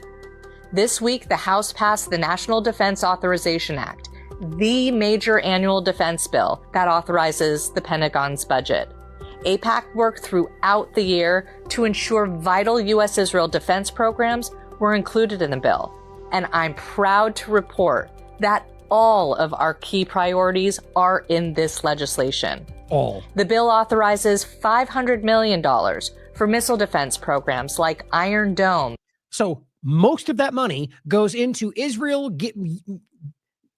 U.S. government buying their weapons for them. Why? It's a very real question. On top of the fact that they're then using those weapons to murder children. I'm blown away by how anybody can pretend that this is anything other than Israel first at the expense of Americans. Coming from the government, the administration that literally ran on making your interest first. David Sling and Arrow, which have saved countless lives this year. No, they've killed countless lives. By intercepting thousands of rockets over Israel's skies. It increased authorizations to $80 million for technologies to detect and destroy terror tunnels. Are you kidding me? $80 million for them to detect tunnels that they're faking, or even in that context, in some cases, making themselves, like was Al-Shifa, that Barack himself, the former prime minister, admitted on CNN, but realized that why in the world are Americans spending $80 million to allow this government to commit a genocide or give them the ability to look for tunnels? Aren't they supposed to be one of the most technologically advanced groups in the world? They pretend they are. I just don't know how any conservative could look at this and go, yep, that makes sense. Aren't there things that are right in front of you that you think the Americans could use before you spend $80 million to give them technology that they don't need for something like guarantee that they're faking? I don't mean in every single context. There are tunnels, but I mean that we've already proven they lied about. And just in case you don't know, during the time frame of when Gaza, the tunnel was really still going on, but the point about like Shifa and the rest, even corporate media got them. BBC, CNN, in like real time. They made it up. The point is, this is money going into the hands of a government committing genocide. I mean, it's probably not even for what you think it is. Nothing about this makes sense. And over $47 million for the United States and Israel to cooperate on emerging threats. Don't you love how they just they just kind of corridor these off? How is that different? So some broad category of working together to define. So more genocide. That's it. More money, more weapons, more support. None of this is bad. You show me one example of how this supports Americans. This bill also authorizes numerous other programs that will help keep Americans and Israelis safer, like joint military exercises. Oh, good, because that always keeps us safe, right? Saber rattling and spending money for no reason just to make a defense show. Cooperation on space and satellite security. Oh, yeah. Right. But see, the reality is that's money going to Israel. to then do, I mean, in most of these cases, like with the Iron Dome, we're paying to make these things and then buying stuff back, or spending money when then we end up buying things, or Israel sells things we give them, which was happening even during the genocide in Gaza, in the ongoing reality of it. I made that point. It was a Times of Israel article. They were literally asking for help and then taking some of that and selling it somewhere else. Like that is what Netanyahu, like he's laughing at you. I mean, they're literally making fun of you every day where they come out and they say a lie in corporate media or in Congress and then go right over to Israeli media and just tell you that they're lying. They love it. Their supporters look at them and go, that's how much control he has over the U.S. government. Same thing here. Look at how much they give us for our things. We control them. That's not what I'm saying. That's what Netanyahu has been caught saying more than once. Dividing the left versus the right in Congress. There's at least 3 videos I know of where he's caught saying that. Efforts to counter Iranian-backed terrorist groups and increase partnerships with other Middle East allies. Oh, good. So a broad, ambiguous effort to force other countries through coercion to align with a government that they desperately don't want to be with, like Saudi Arabia or any of the others. Or regime change governments to put someone in place that will blindly accept that, even though the people don't want that. That's what he's talking about, or she's talking about. Or Iranian-backed out. They're talking about all the groups they're currently trying to genocide or are about to take over. The Greater Israel Project. You're funding terrorism, just so we're clear on that. Back terrorist groups and increase partnerships with other Middle East allies. Now that it's passed the House, the Senate will take up the bill, where we expect a vote in the coming days. Mark my words. If not adding more, it will pass. Like every other time this kind of thing goes through. Well, I mean, I'll take a step back. There might be something they'll nitpick about in regard to the National Defense Authorization Act amongst themselves, but it will not have anything to do with Israel. I'm willing to bet you they get more after it goes through the Senate. I hope I'm wrong, but I think that's what will happen. For which it will be sent to the president's desk to be signed into law. America's support for Israel's security is as important as ever. And with your help, Congress is delivering results that will save lives and ensure Israel has the resources it needs to protect its families. Thank you. Yuck. If that was real, that wouldn't be, it's yuck because that's obviously, I mean, she may not know that, but to frame it like where you need to take American tax dollars to protect your families while you're actively committing genocide, occupying territory, raping and torturing on live TV. That should make you unhappy. Ask yourself, well, partisan people don't seem to care. As Craig Murray points out, the rate at which Israel is killing in Gaza has not slowed. And incredibly, the proportion killed who are children has increased from 42% overall to 48% last month. So this is a meme that has been going around. And the top says, the Middle East under Trump, and it shows them at a table signing documents. Then it says, the Middle East under Democrats, which is funny how it's not Republican Democrat, it's Trump Democrat. It's just gotten so lazy. The point though, oh, it's all destroyed. I mean, just the willful ignorance, or rather just the ignorance of this is mind-blowing. Are we forgetting the ongoing occupation of Syria that rolled out in Trump's administration, or Afghanistan, or Sudan, or everywhere else that he even boasted about? I didn't create new ones, even though that's not true. I finished them, and even that's not true because they never stopped. He just meant I kept going with those wars. That's not what his people say. The reality, this is just lazy arguments. And I'm telling you right now, Trump's trying to pretend like his statements are causing things to change. Okay, well, you're right. As we just showed you, they know he's coming into power, and now they've gone to 48% children in Gaza. It's only going to get worse because he's not going to push back on Israel. This is ridiculous. My point, it's not left or right. It's the government. Your government doesn't care. See, that's the problem is I make the point that it's ridiculous to make this case. They're all going, oh, he's a Democrat. No, they're both the same thing. Grow up. The frustrating thing about this is that everything he did as administration allowed it to continue, just like Biden did. They're the same thing when it comes to very clear directions. I think most things anyway. But that just blows my mind. As Caitlin Johnstone says, only Israel could invade a country and steal a bunch of its land and bomb it 480 times in 48 hours and then say it does not seek to interfere in that country's internal affairs. That's Assad, or rather Syria. literally trying to pretend like we're not trying to get involved as they just like pinpoint, like again, actually showing you that they can target things, but they choose not to in Gaza, where they just pinpoint targeted all of the infrastructure and killed civilians in very targeted civilian areas that did not need to be bombed as well, which we highlighted up before. Now I'll come back to some of this tomorrow. We'll talk about, this is more about specifically what's going on in Israel or occupied Palestine. But I want to get into a couple things really quickly. Well, I'm trying to decide, gosh, I don't want to just rush through this right now. Unfortunately, I'm running out of time, but I wanted to get into, I might just have to change the title, unfortunately, but I mean, I'll get into some of this stuff right now. Let me do this. The reason I'm hesitating is because I really didn't want to go into this deep, and I just fortunately took longer as I usually tend to with the early part. Well, here is a just Syria thread that I had lined up. So first, I'm going to highlight the interviews I recently did with Vanessa. So this is the one from the first, the truth about what's happening in Syria. Then we just talked to her on the 13th. The U.S. Israeli-backed regime change in Syria and its Zionist beneficiary. Now, I won't read this. Arnaud Bertrand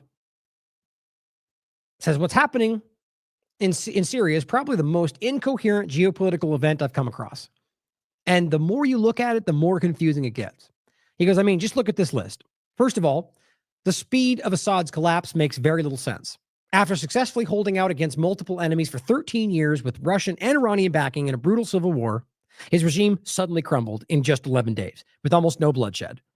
The liberators, in quotes, of Syria being celebrated by the West are Islamists groups on their own official terrorist lists.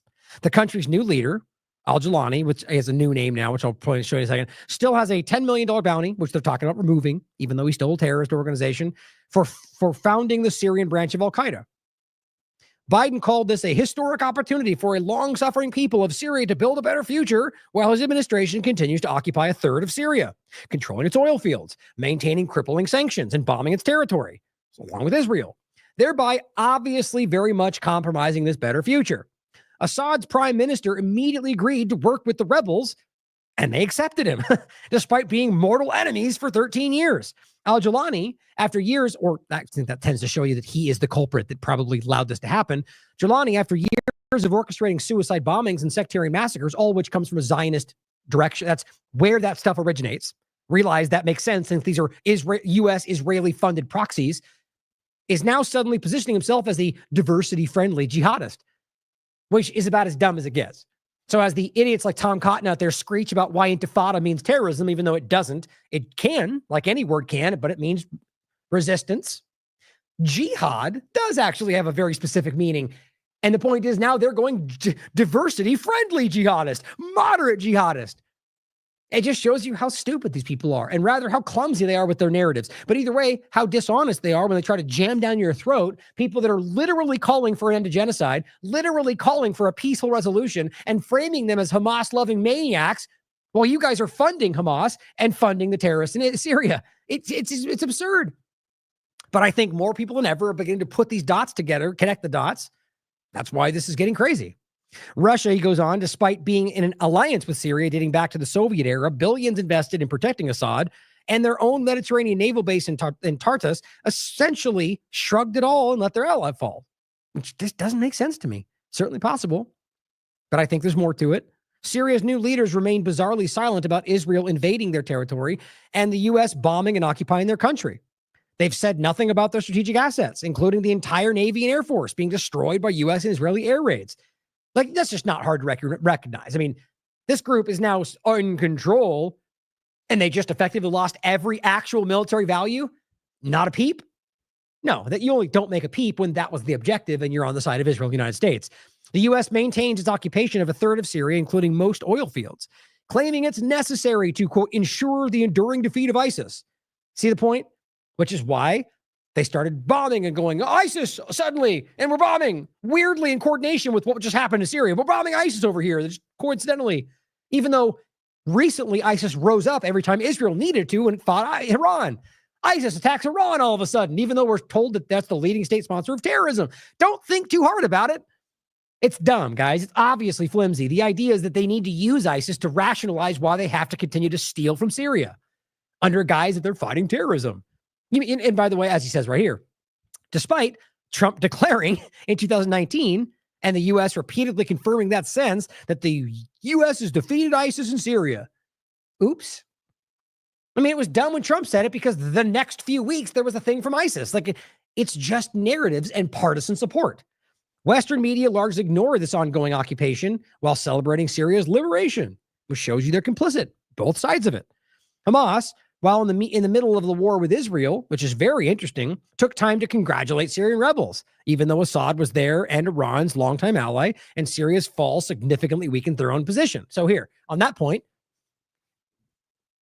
only way I can make sense of that is one of two things. Either that is the leadership that is still very much in the employ of Israel, who they're pointing to, which is they've been doing the entire time, pointing to one of these people in Qatar and acting like their words represent everything happening in Gaza, which it clearly does not anymore. That would make sense to me.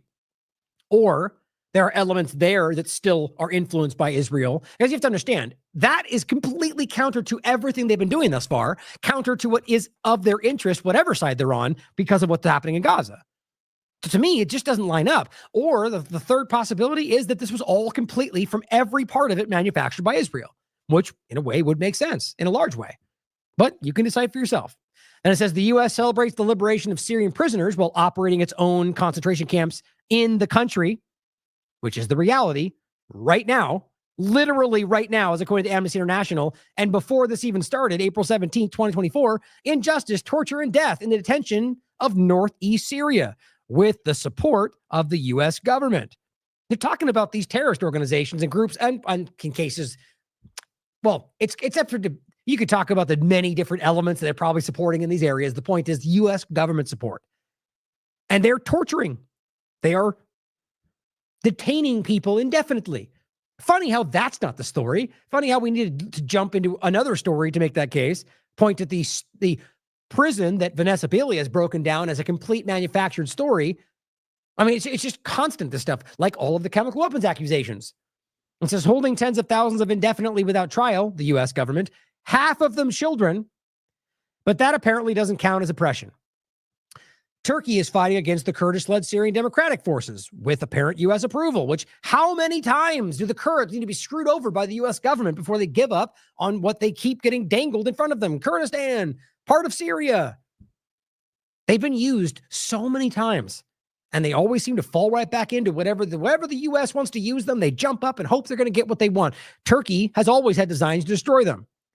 It says while the SDF was fighting Assad, which the U.S. wanted, which again, these are the terrorist elements, meaning U.S.-backed forces are right now effectively fighting other U.S.-backed forces, which, by the way, should not be that shocking, seeing as how it's already happened. We already referenced this recently. And by the way, Elon Musk shared an account trying to kind of clumsily suggest this was happening right now, even though what's interesting is it kind of is right now, but using this article to reference it as if this was happening 2 weeks ago. My point is, that's actually more telling than I think you realize. We are being played in a lot of very obvious ways, and things that Elon are rising up for very deliberate reasons are doing so for a reason. And I think what's interesting is that this is a government agenda. Let's not debate that. The U.S. government is actively involved with Israel. What's going on in Syria? And back in 2016, you could prove that there were people, or at least they wanted you to see, that the Pentagon were arming radicals, and so is the CIA, and they ended up fighting each other, which is really stupid. But the point is, now today, it's the same dynamic in effect, as you have ultimately different elements and basically fighting because you have Turkey, which is ultimately backed by the United States, a NATO ally. But either way, the point is, it's not the same thing as they were referencing with that article.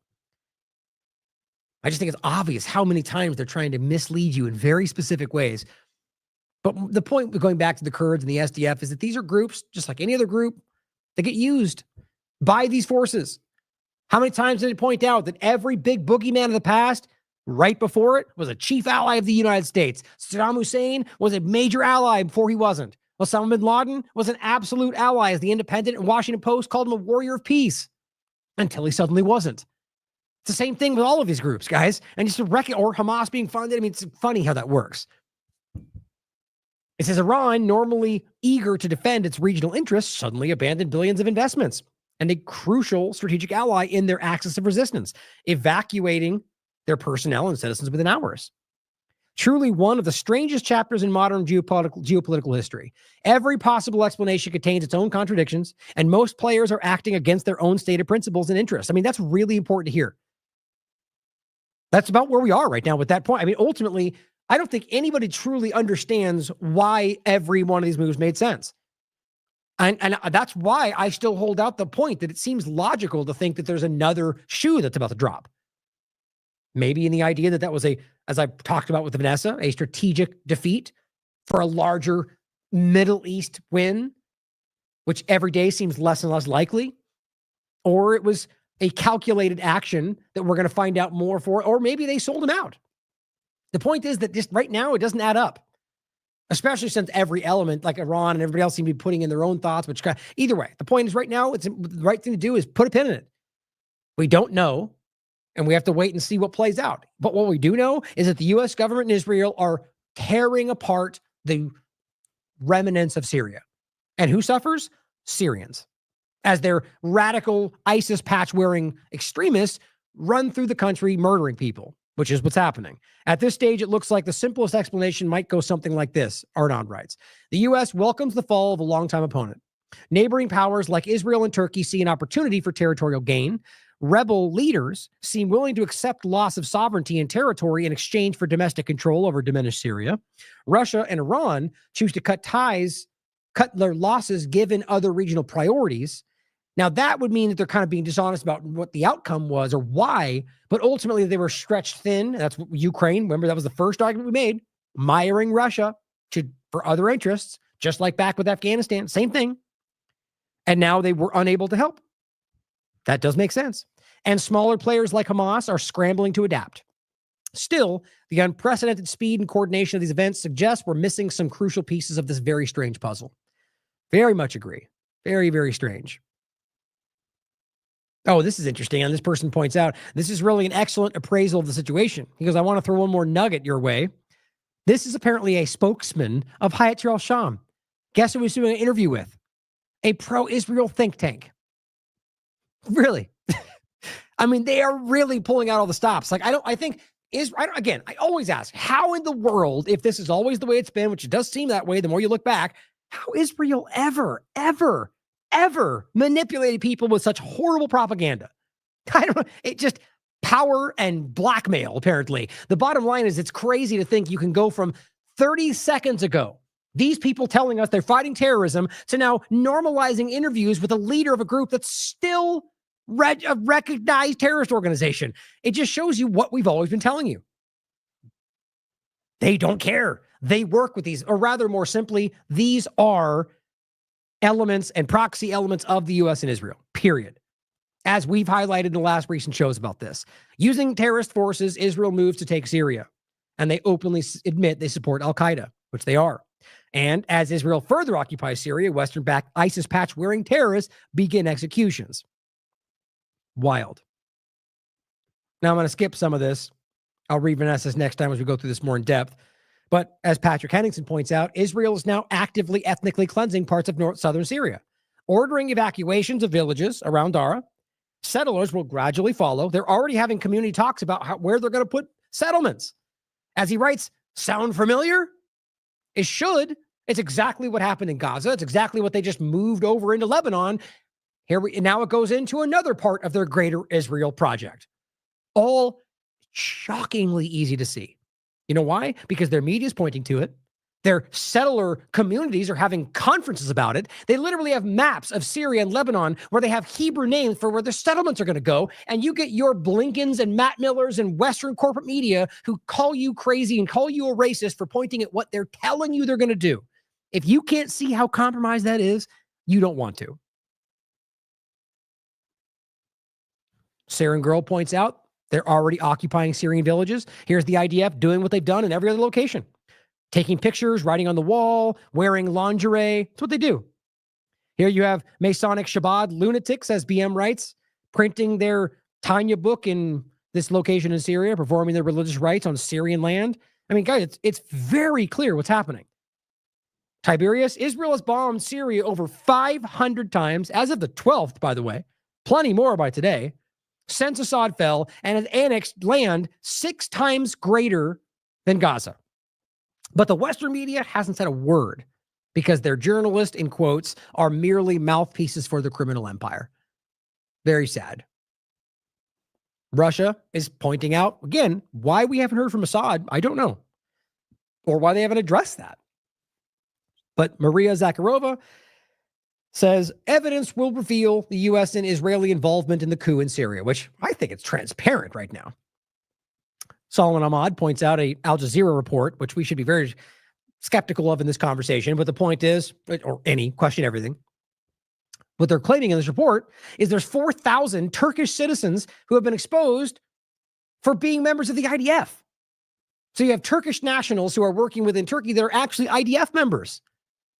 So as Vanessa pointed out, there's very much more overlap to Israel and Turkey than the facade points out.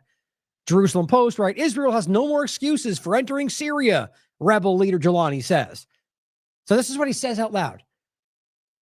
Even though we've already shown you that they're already making agreements and deals and working with Israel. And here's another statement from another outlet. We're not looking to engage in conflict with Israel, he writes.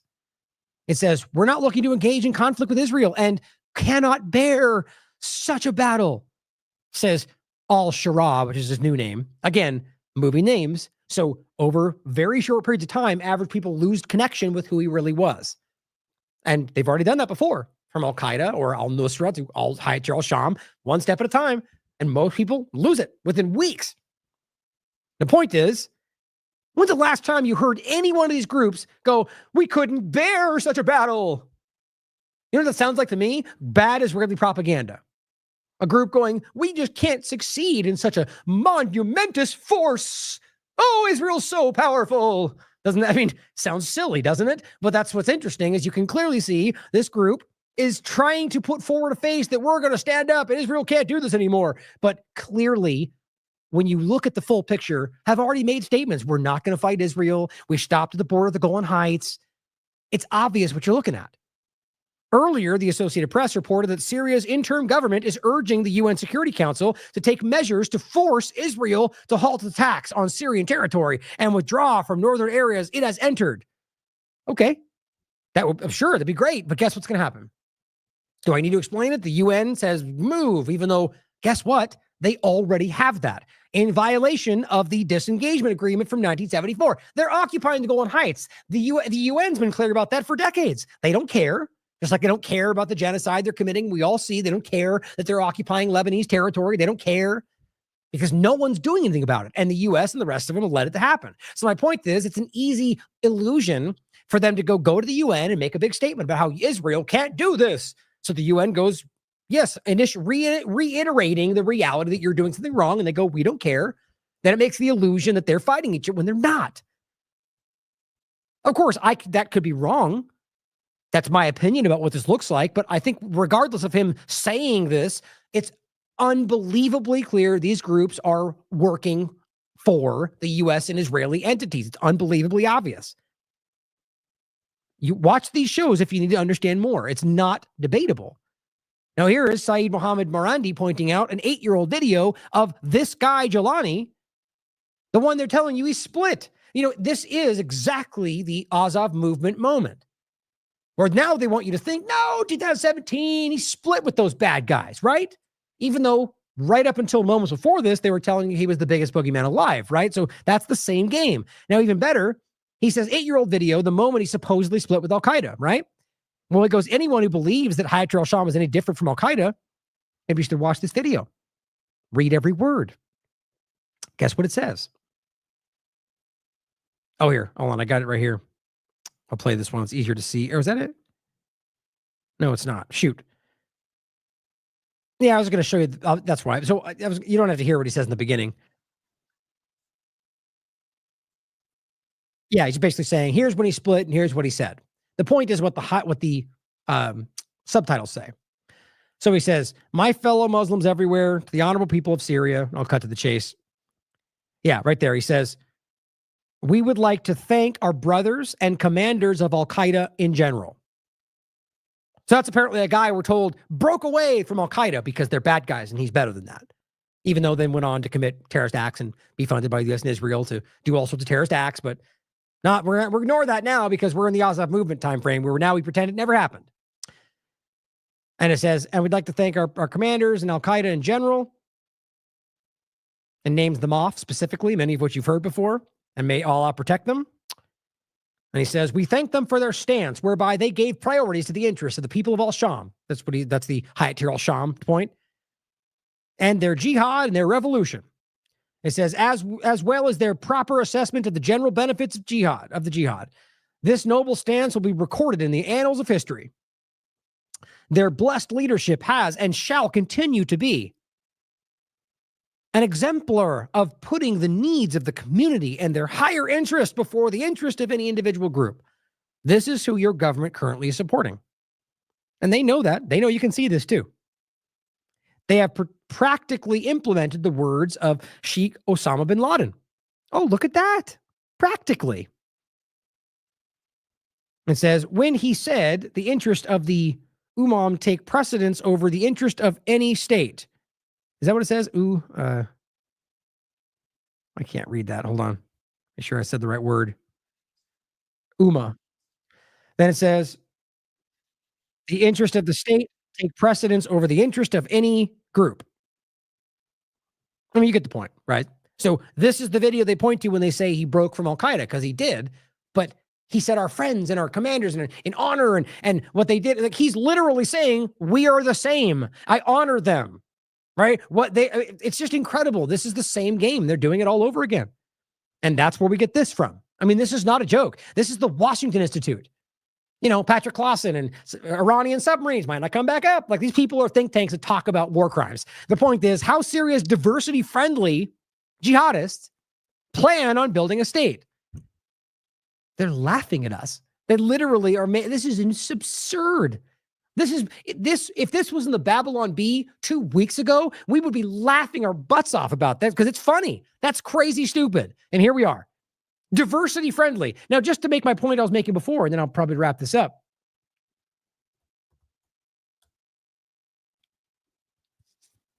Jihad.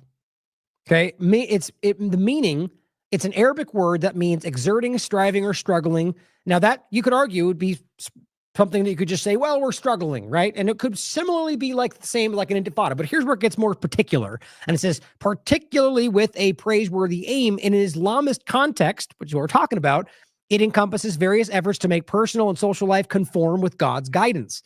Jihad is classified into two main categories: a struggle against one's own passions and impulses, or an external struggle against one, right here. Jihad is often misunderstood in the West as exclusively referring to military combat. However, Islamic texts and scholars emphasize the broader array. I'm looking for the bottom line is specifically overlapping with a religious connotation. That's what they ultimately are getting at, is they can be specifically about your internal struggle over passions and impulses, which is more of a, right there, and to conform to Islamic teachings, or one that is in the context of external struggle, which is ultimately about like a military dynamic. My point is, you could still make a deviate, argue that you could use it like any word, but what's funny to me, a word like intifada, it just means struggle. And that's why it was originally used. And just because actions were taken in a context of what Israel was doing to them and they fighting back, it's used as a word for violence. It's not, it can be like revolution. But this word is far, far, far more overlap with the connotation of actual Islamic religious potential violence, but just push back against Western cultures and everything else. And that is what the word they now choose to use as a normalizing word. Let's go back to the clips of Tom Cotton screeching about intifada while you have people calling for peace, right? And now you've got an actual terrorist that they still have on their list, and they want you to think he's diversity friendly. He's a woke jihadist. It's embarrassing. Now here is what I showed you on the 10th, because this is from Saeed Mohammed Marandi, who we just referenced. On the 10th, he shared it. And I shared it from him, and I showed what was happening. Now, you just kind of got the glimpse of it there. These were executed people. They literally executed these people on the ground, right on video, laughing about it. And the point is, this guy's openly wearing an ISIS patch, like a lot of them have. It's very easy to see. It's just like with the Al-Saf movement. It pops up everywhere because it's the same radical elements they're using and moving around. How long have we been reporting about this? ISIS patches on full display on U.S., Israeli, Turkey-backed terrorists who are already killing religious minorities in Syria. What's crazy about this is they come up with an article from Le Monde. Video shows summary execution of Assad regime henchmen. It's just grotesque the way they respond to these things. If this was in any other context and this was Israelis, who cares if they're IDF members, like all these supposed innocent women that were taken? No, they're IDF members. And they still shouldn't have been taken in the context of the way they are, rather more so about the violence. If you're in a military situation and you're fighting, which they were, you're a POW. And the fact that you're embarrassed to own that shows you how dishonest you are about everything else.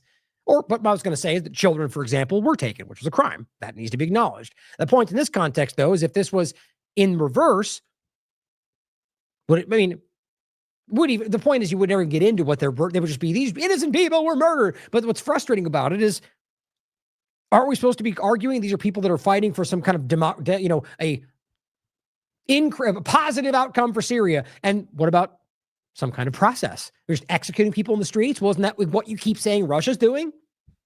My point is hypocrisy, and you obviously see that. But the bigger point is these are not Assad henchmen. The only thing that makes that case in the video is that one person says that out loud. That says these people were working for Assad. If you look at the context, these look like random civilians. And guess what? You can see videos endlessly now coming out of them doing this all across Syria. They're not even trying to make the framing anywhere because it's just happening like it always does. The way they did this in Iraq, the way they did this everywhere. What they're doing is being driven by the U.S. and Israel, or at the very least, that they're being unleashed on civilians because of them. It's disgusting. This is Dimitri, one that shared this, calling intellectually dishonest. Yeah, they simply said accused. This is accused by who? The article doesn't tell us, nor does it give any indication that the accusation came from a judicial authority. Now, what I find more interesting about this is it says Le Monde has located a video. Well, guess what? They posted this on the 13th of December. So this is my point about this is just how the corporate media field, the mainstream alternative field, this is how it is. Now, realistically, and it could, I didn't find it anywhere else, but they should be referencing Saeed Mohammed Mirande. He's the one that shared this, as far as I can tell, and this is where they probably found it from, or from me, or from somebody else. And yet all they did was go, we found a video. It's just hilarious to me how quick they are to accuse anybody of all sorts of things when these people, and by the way, then they take it and then they misrepresent it, which is probably why they didn't want to point to where they found it. Because whether it's me or him or anybody else, we're all pointing out the truth of it. Israeli, U.S.-backed terrorists. And they did their best to hide that. Kavir al-Khalmasian pointing out a Saudi Abdullah al-Muhaisini, who used to dress brainless young men in suicide vests and send them to terrorist missions. Well, now he's preaching about free Syria. So Kavir al-Khalmasian is someone you should be following on this. He knows what he's talking about. He's very immersed in the Syrian conversation. His platform's called Syrian Analysis. The point is, this is a terrorist who they've pointed to before, who's now there going free Syria for the better. Either that means that what's going on there is not in the interest of freedom of it all, or he's being put there to make that statement for other reasons. The bottom line is it's not what they're claiming it is. It's not some popular revolution for the freedom of Syrians. Or even, how about this? Even if it is, are we now to pretend that the freedom of Syrians means open terrorists walking around and calling for action? Maybe that's what they want, to make this turn back around to where they can rationalize more actions. I don't know. Point is, it's dishonest at its core. Here is Jolani calling for morality police and Sharia law, which, by the way, has already happened in multiple examples by people that he works with or people that are directly tied to him leadership-wise. Where's all the conservatives? Aren't they the ones telling us, rightly so, about the worry of Sharia law rolling out in different places? And now many of them are supporting these people in Syria because they're being told to.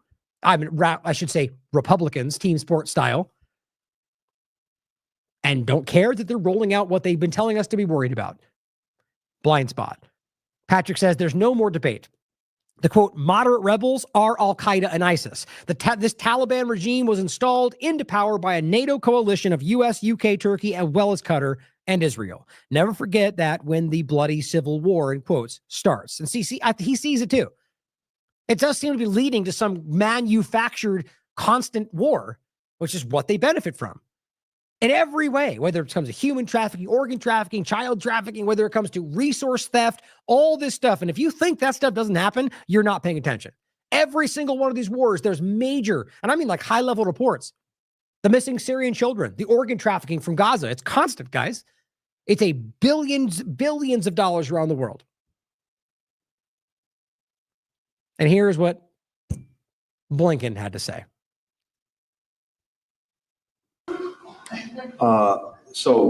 First, yes, we've been in contact with HTS and with other parties. So Al-Qaeda, that's Hayat al-Sham. That's a terrorist organization who is still right now, in case you're debating that, currently on their list of terrorists right now. So he just said, we were in contact with this terrorist organization. Might as well be ISIS for context's sake. Okay. Can you think of another example where they outright refused to have any communication with the bad guy? Yeah, like every other conversation.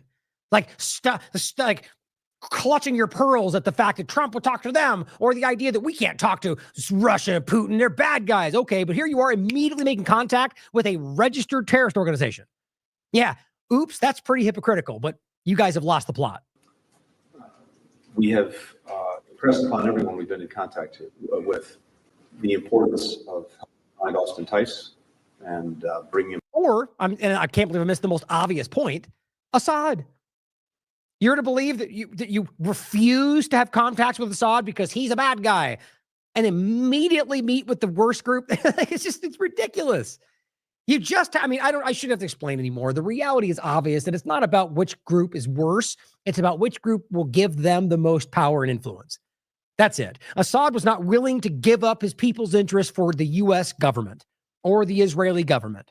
So he had to go. He wouldn't make pipeline deals that would benefit them at the expense of Syrians. So he had to go. Now, that doesn't mean he didn't commit any crimes.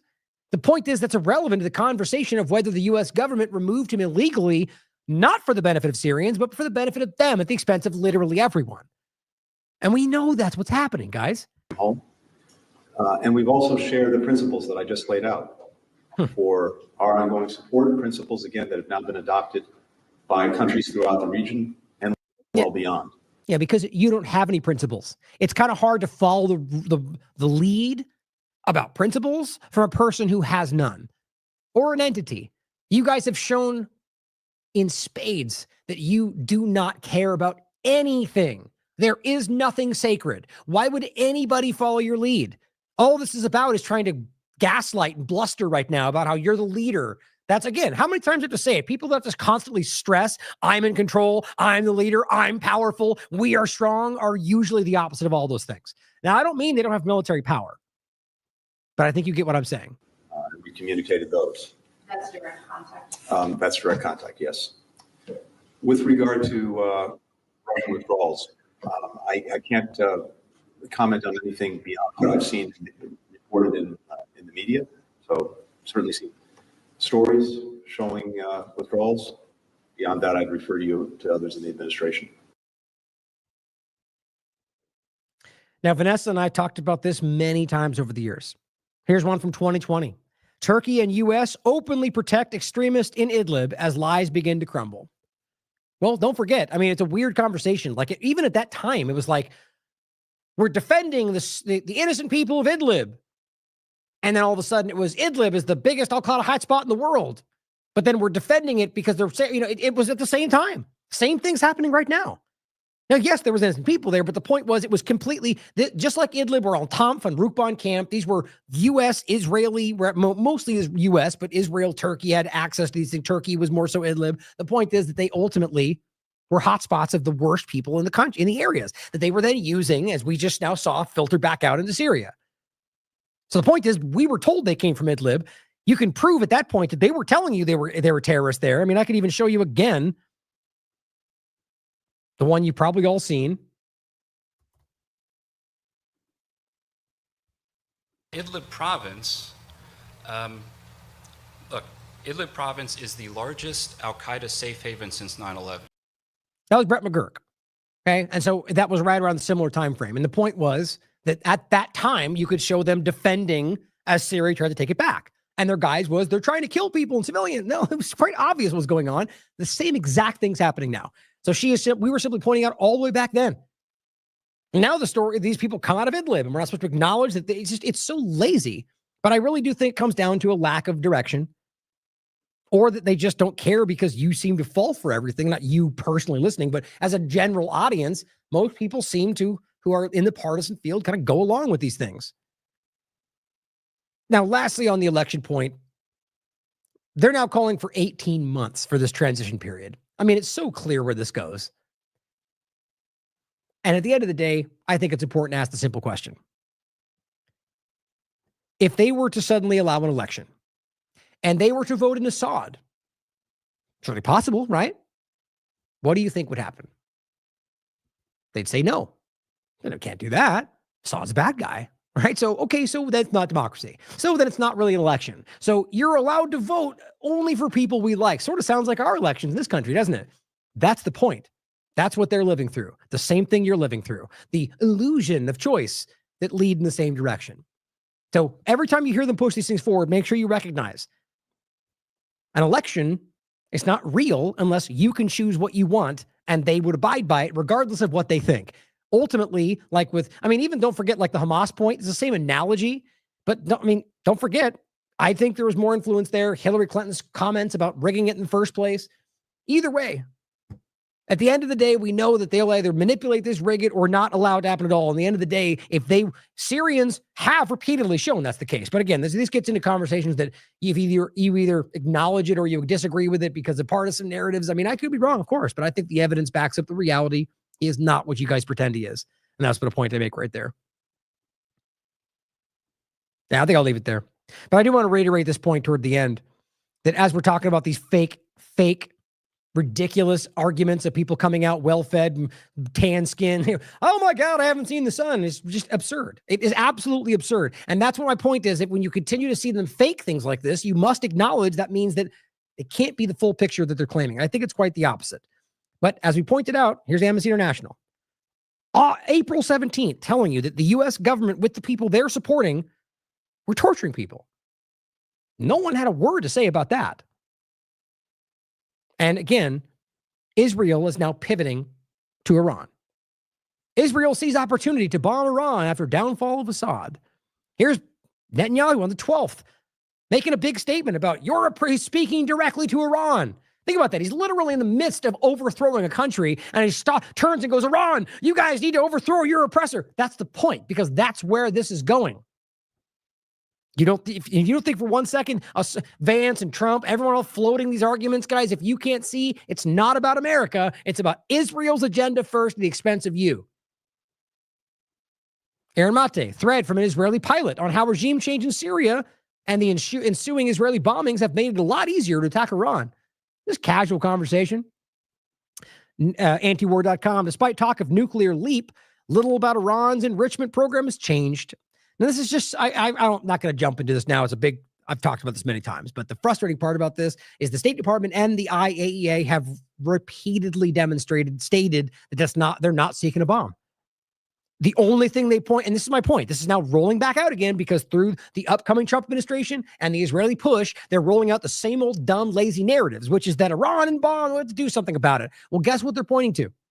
If you're smart enough to look at this objectively, you'll already see it, which is that enrichment. The IAEA is very aware, like I am, because I've seen them stated already in the past, that this is not the same thing, and they're not even remotely close. If they have, the point is simple. You need over 90% or more to create a bomb, or rather to create the material needed to then create a bomb. In this case, since the JCPOA and Trump unilaterally pulling out of it, because of Article 36, they were legally, because of the deal, allowed to begin enriching uranium. That was the agreement. Trump pulled out of the agreement knowing that would trigger that reaction. Somebody did, whether Trump's aware of it or not. The point is they then turned around and said, oh my God, look what they're doing. They're breaking the rules. They were not. And to this very point, they're technically not at all. So it's almost like they want that to keep happening so they can keep pointing at it. Makes sense. Either way, what they're doing now is just drumming back up the same old narrative. Look at the enrichment.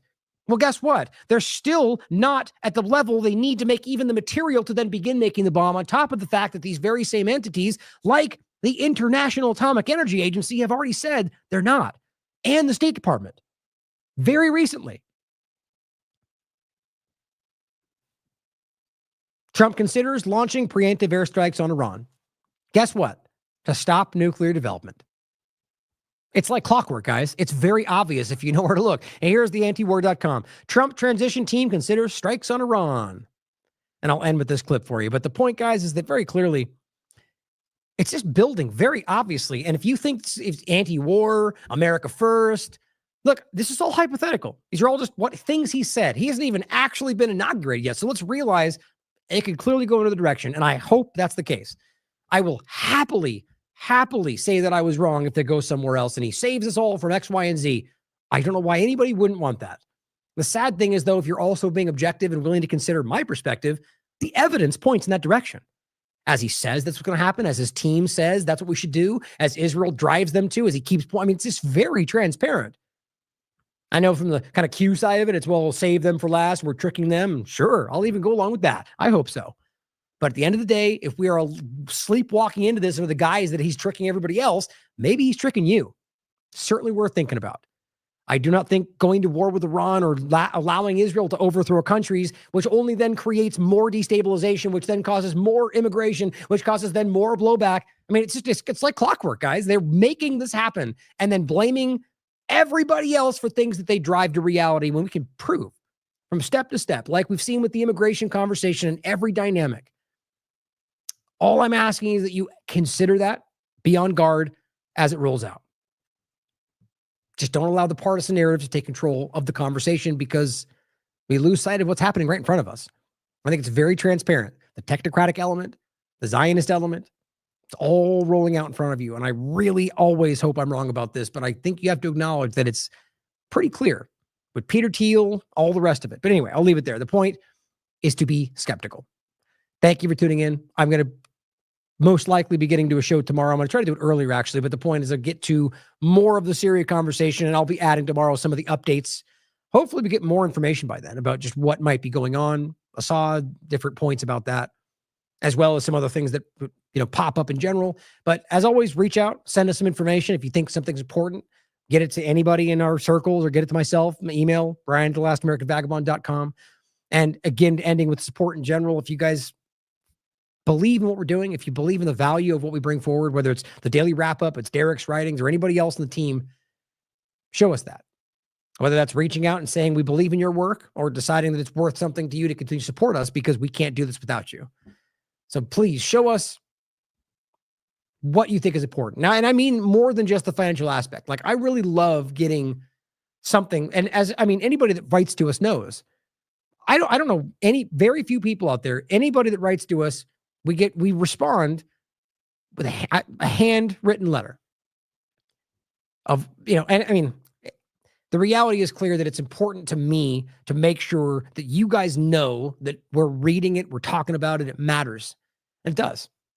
So the point is that I watched something a long time ago about that. And I think it was, I've referenced before, his name's Simon Sinek, and he makes a point about the aspect of it. And it makes sense. The idea that we have to take time to actually physically write these things out, which then shows that it meant more than just an email. Anyway, the point is simple, to say that these things matter to me more than you know. So reach out to me. Let me know what you think. Continue to support the platform and independent media. I love you all. As always, question everything. Come to your own conclusions. Stay vigilant. This starts, and it's really fascinating to go back. It starts in 1996 with Netanyahu, who wrote a book called Fighting Terrorism. And the thesis of the book is quite straightforward and very dangerous. He says, there's Hamas, there's Hezbollah, they oppose Israel. It's not good for us to fight them directly. That won't work. What we need to do is topple the governments that back them. So what we need is regime change throughout the Middle East. And he actually gave a long list of 7 countries that included Syria, Libya, Iraq, Iran, Somalia, Sudan, and Lebanon. And systematically, the United States has done Netanyahu's bidding for almost 30 years now, going to war with every one of them, except for the big one that Netanyahu so much longs for, which is the war directly between the United States and Iran. About 10 days after 9/11, I went through the Pentagon and I saw Secretary Rumsfeld and Deputy Secretary Wolfowitz. I went downstairs just to say hello to some of the people on the Joint Staff who used to work for me. And one of the generals called me and he said, "Sir, you got to come in. You got to come in and talk to me a second." I said, "Well, you're too busy." He said, "No." He says, "We've made the decision. We're going to war with Iraq." This was on or about the 20th of September. So I said, "Well, did they find some information connecting Saddam to Al-Qaeda?" He said, No. He says, "There's nothing new that way. They just made the decision to go to war with Iraq." He said, "I guess it's like we don't know what to do about terrorists, but we've got a good military and we can take down governments." And he said, "I guess if the only tool you have is a hammer, every problem has to look like a nail." So I came back to see him a few weeks later, and by that time we were bombing in Afghanistan. I said, "Are we still going to war with Iraq?" And he said, "Oh, it's worse than that." He said, he reached over on his desk, he picked up a piece of paper, and he said, I just got this down from upstairs," meaning the Secretary of Defense's office today, and he said, "This is a memo that describes how we're going to take out 7 countries in 5 years, starting with Iraq and then Syria, Lebanon, Libya, Somalia, Sudan, and finishing off Iran."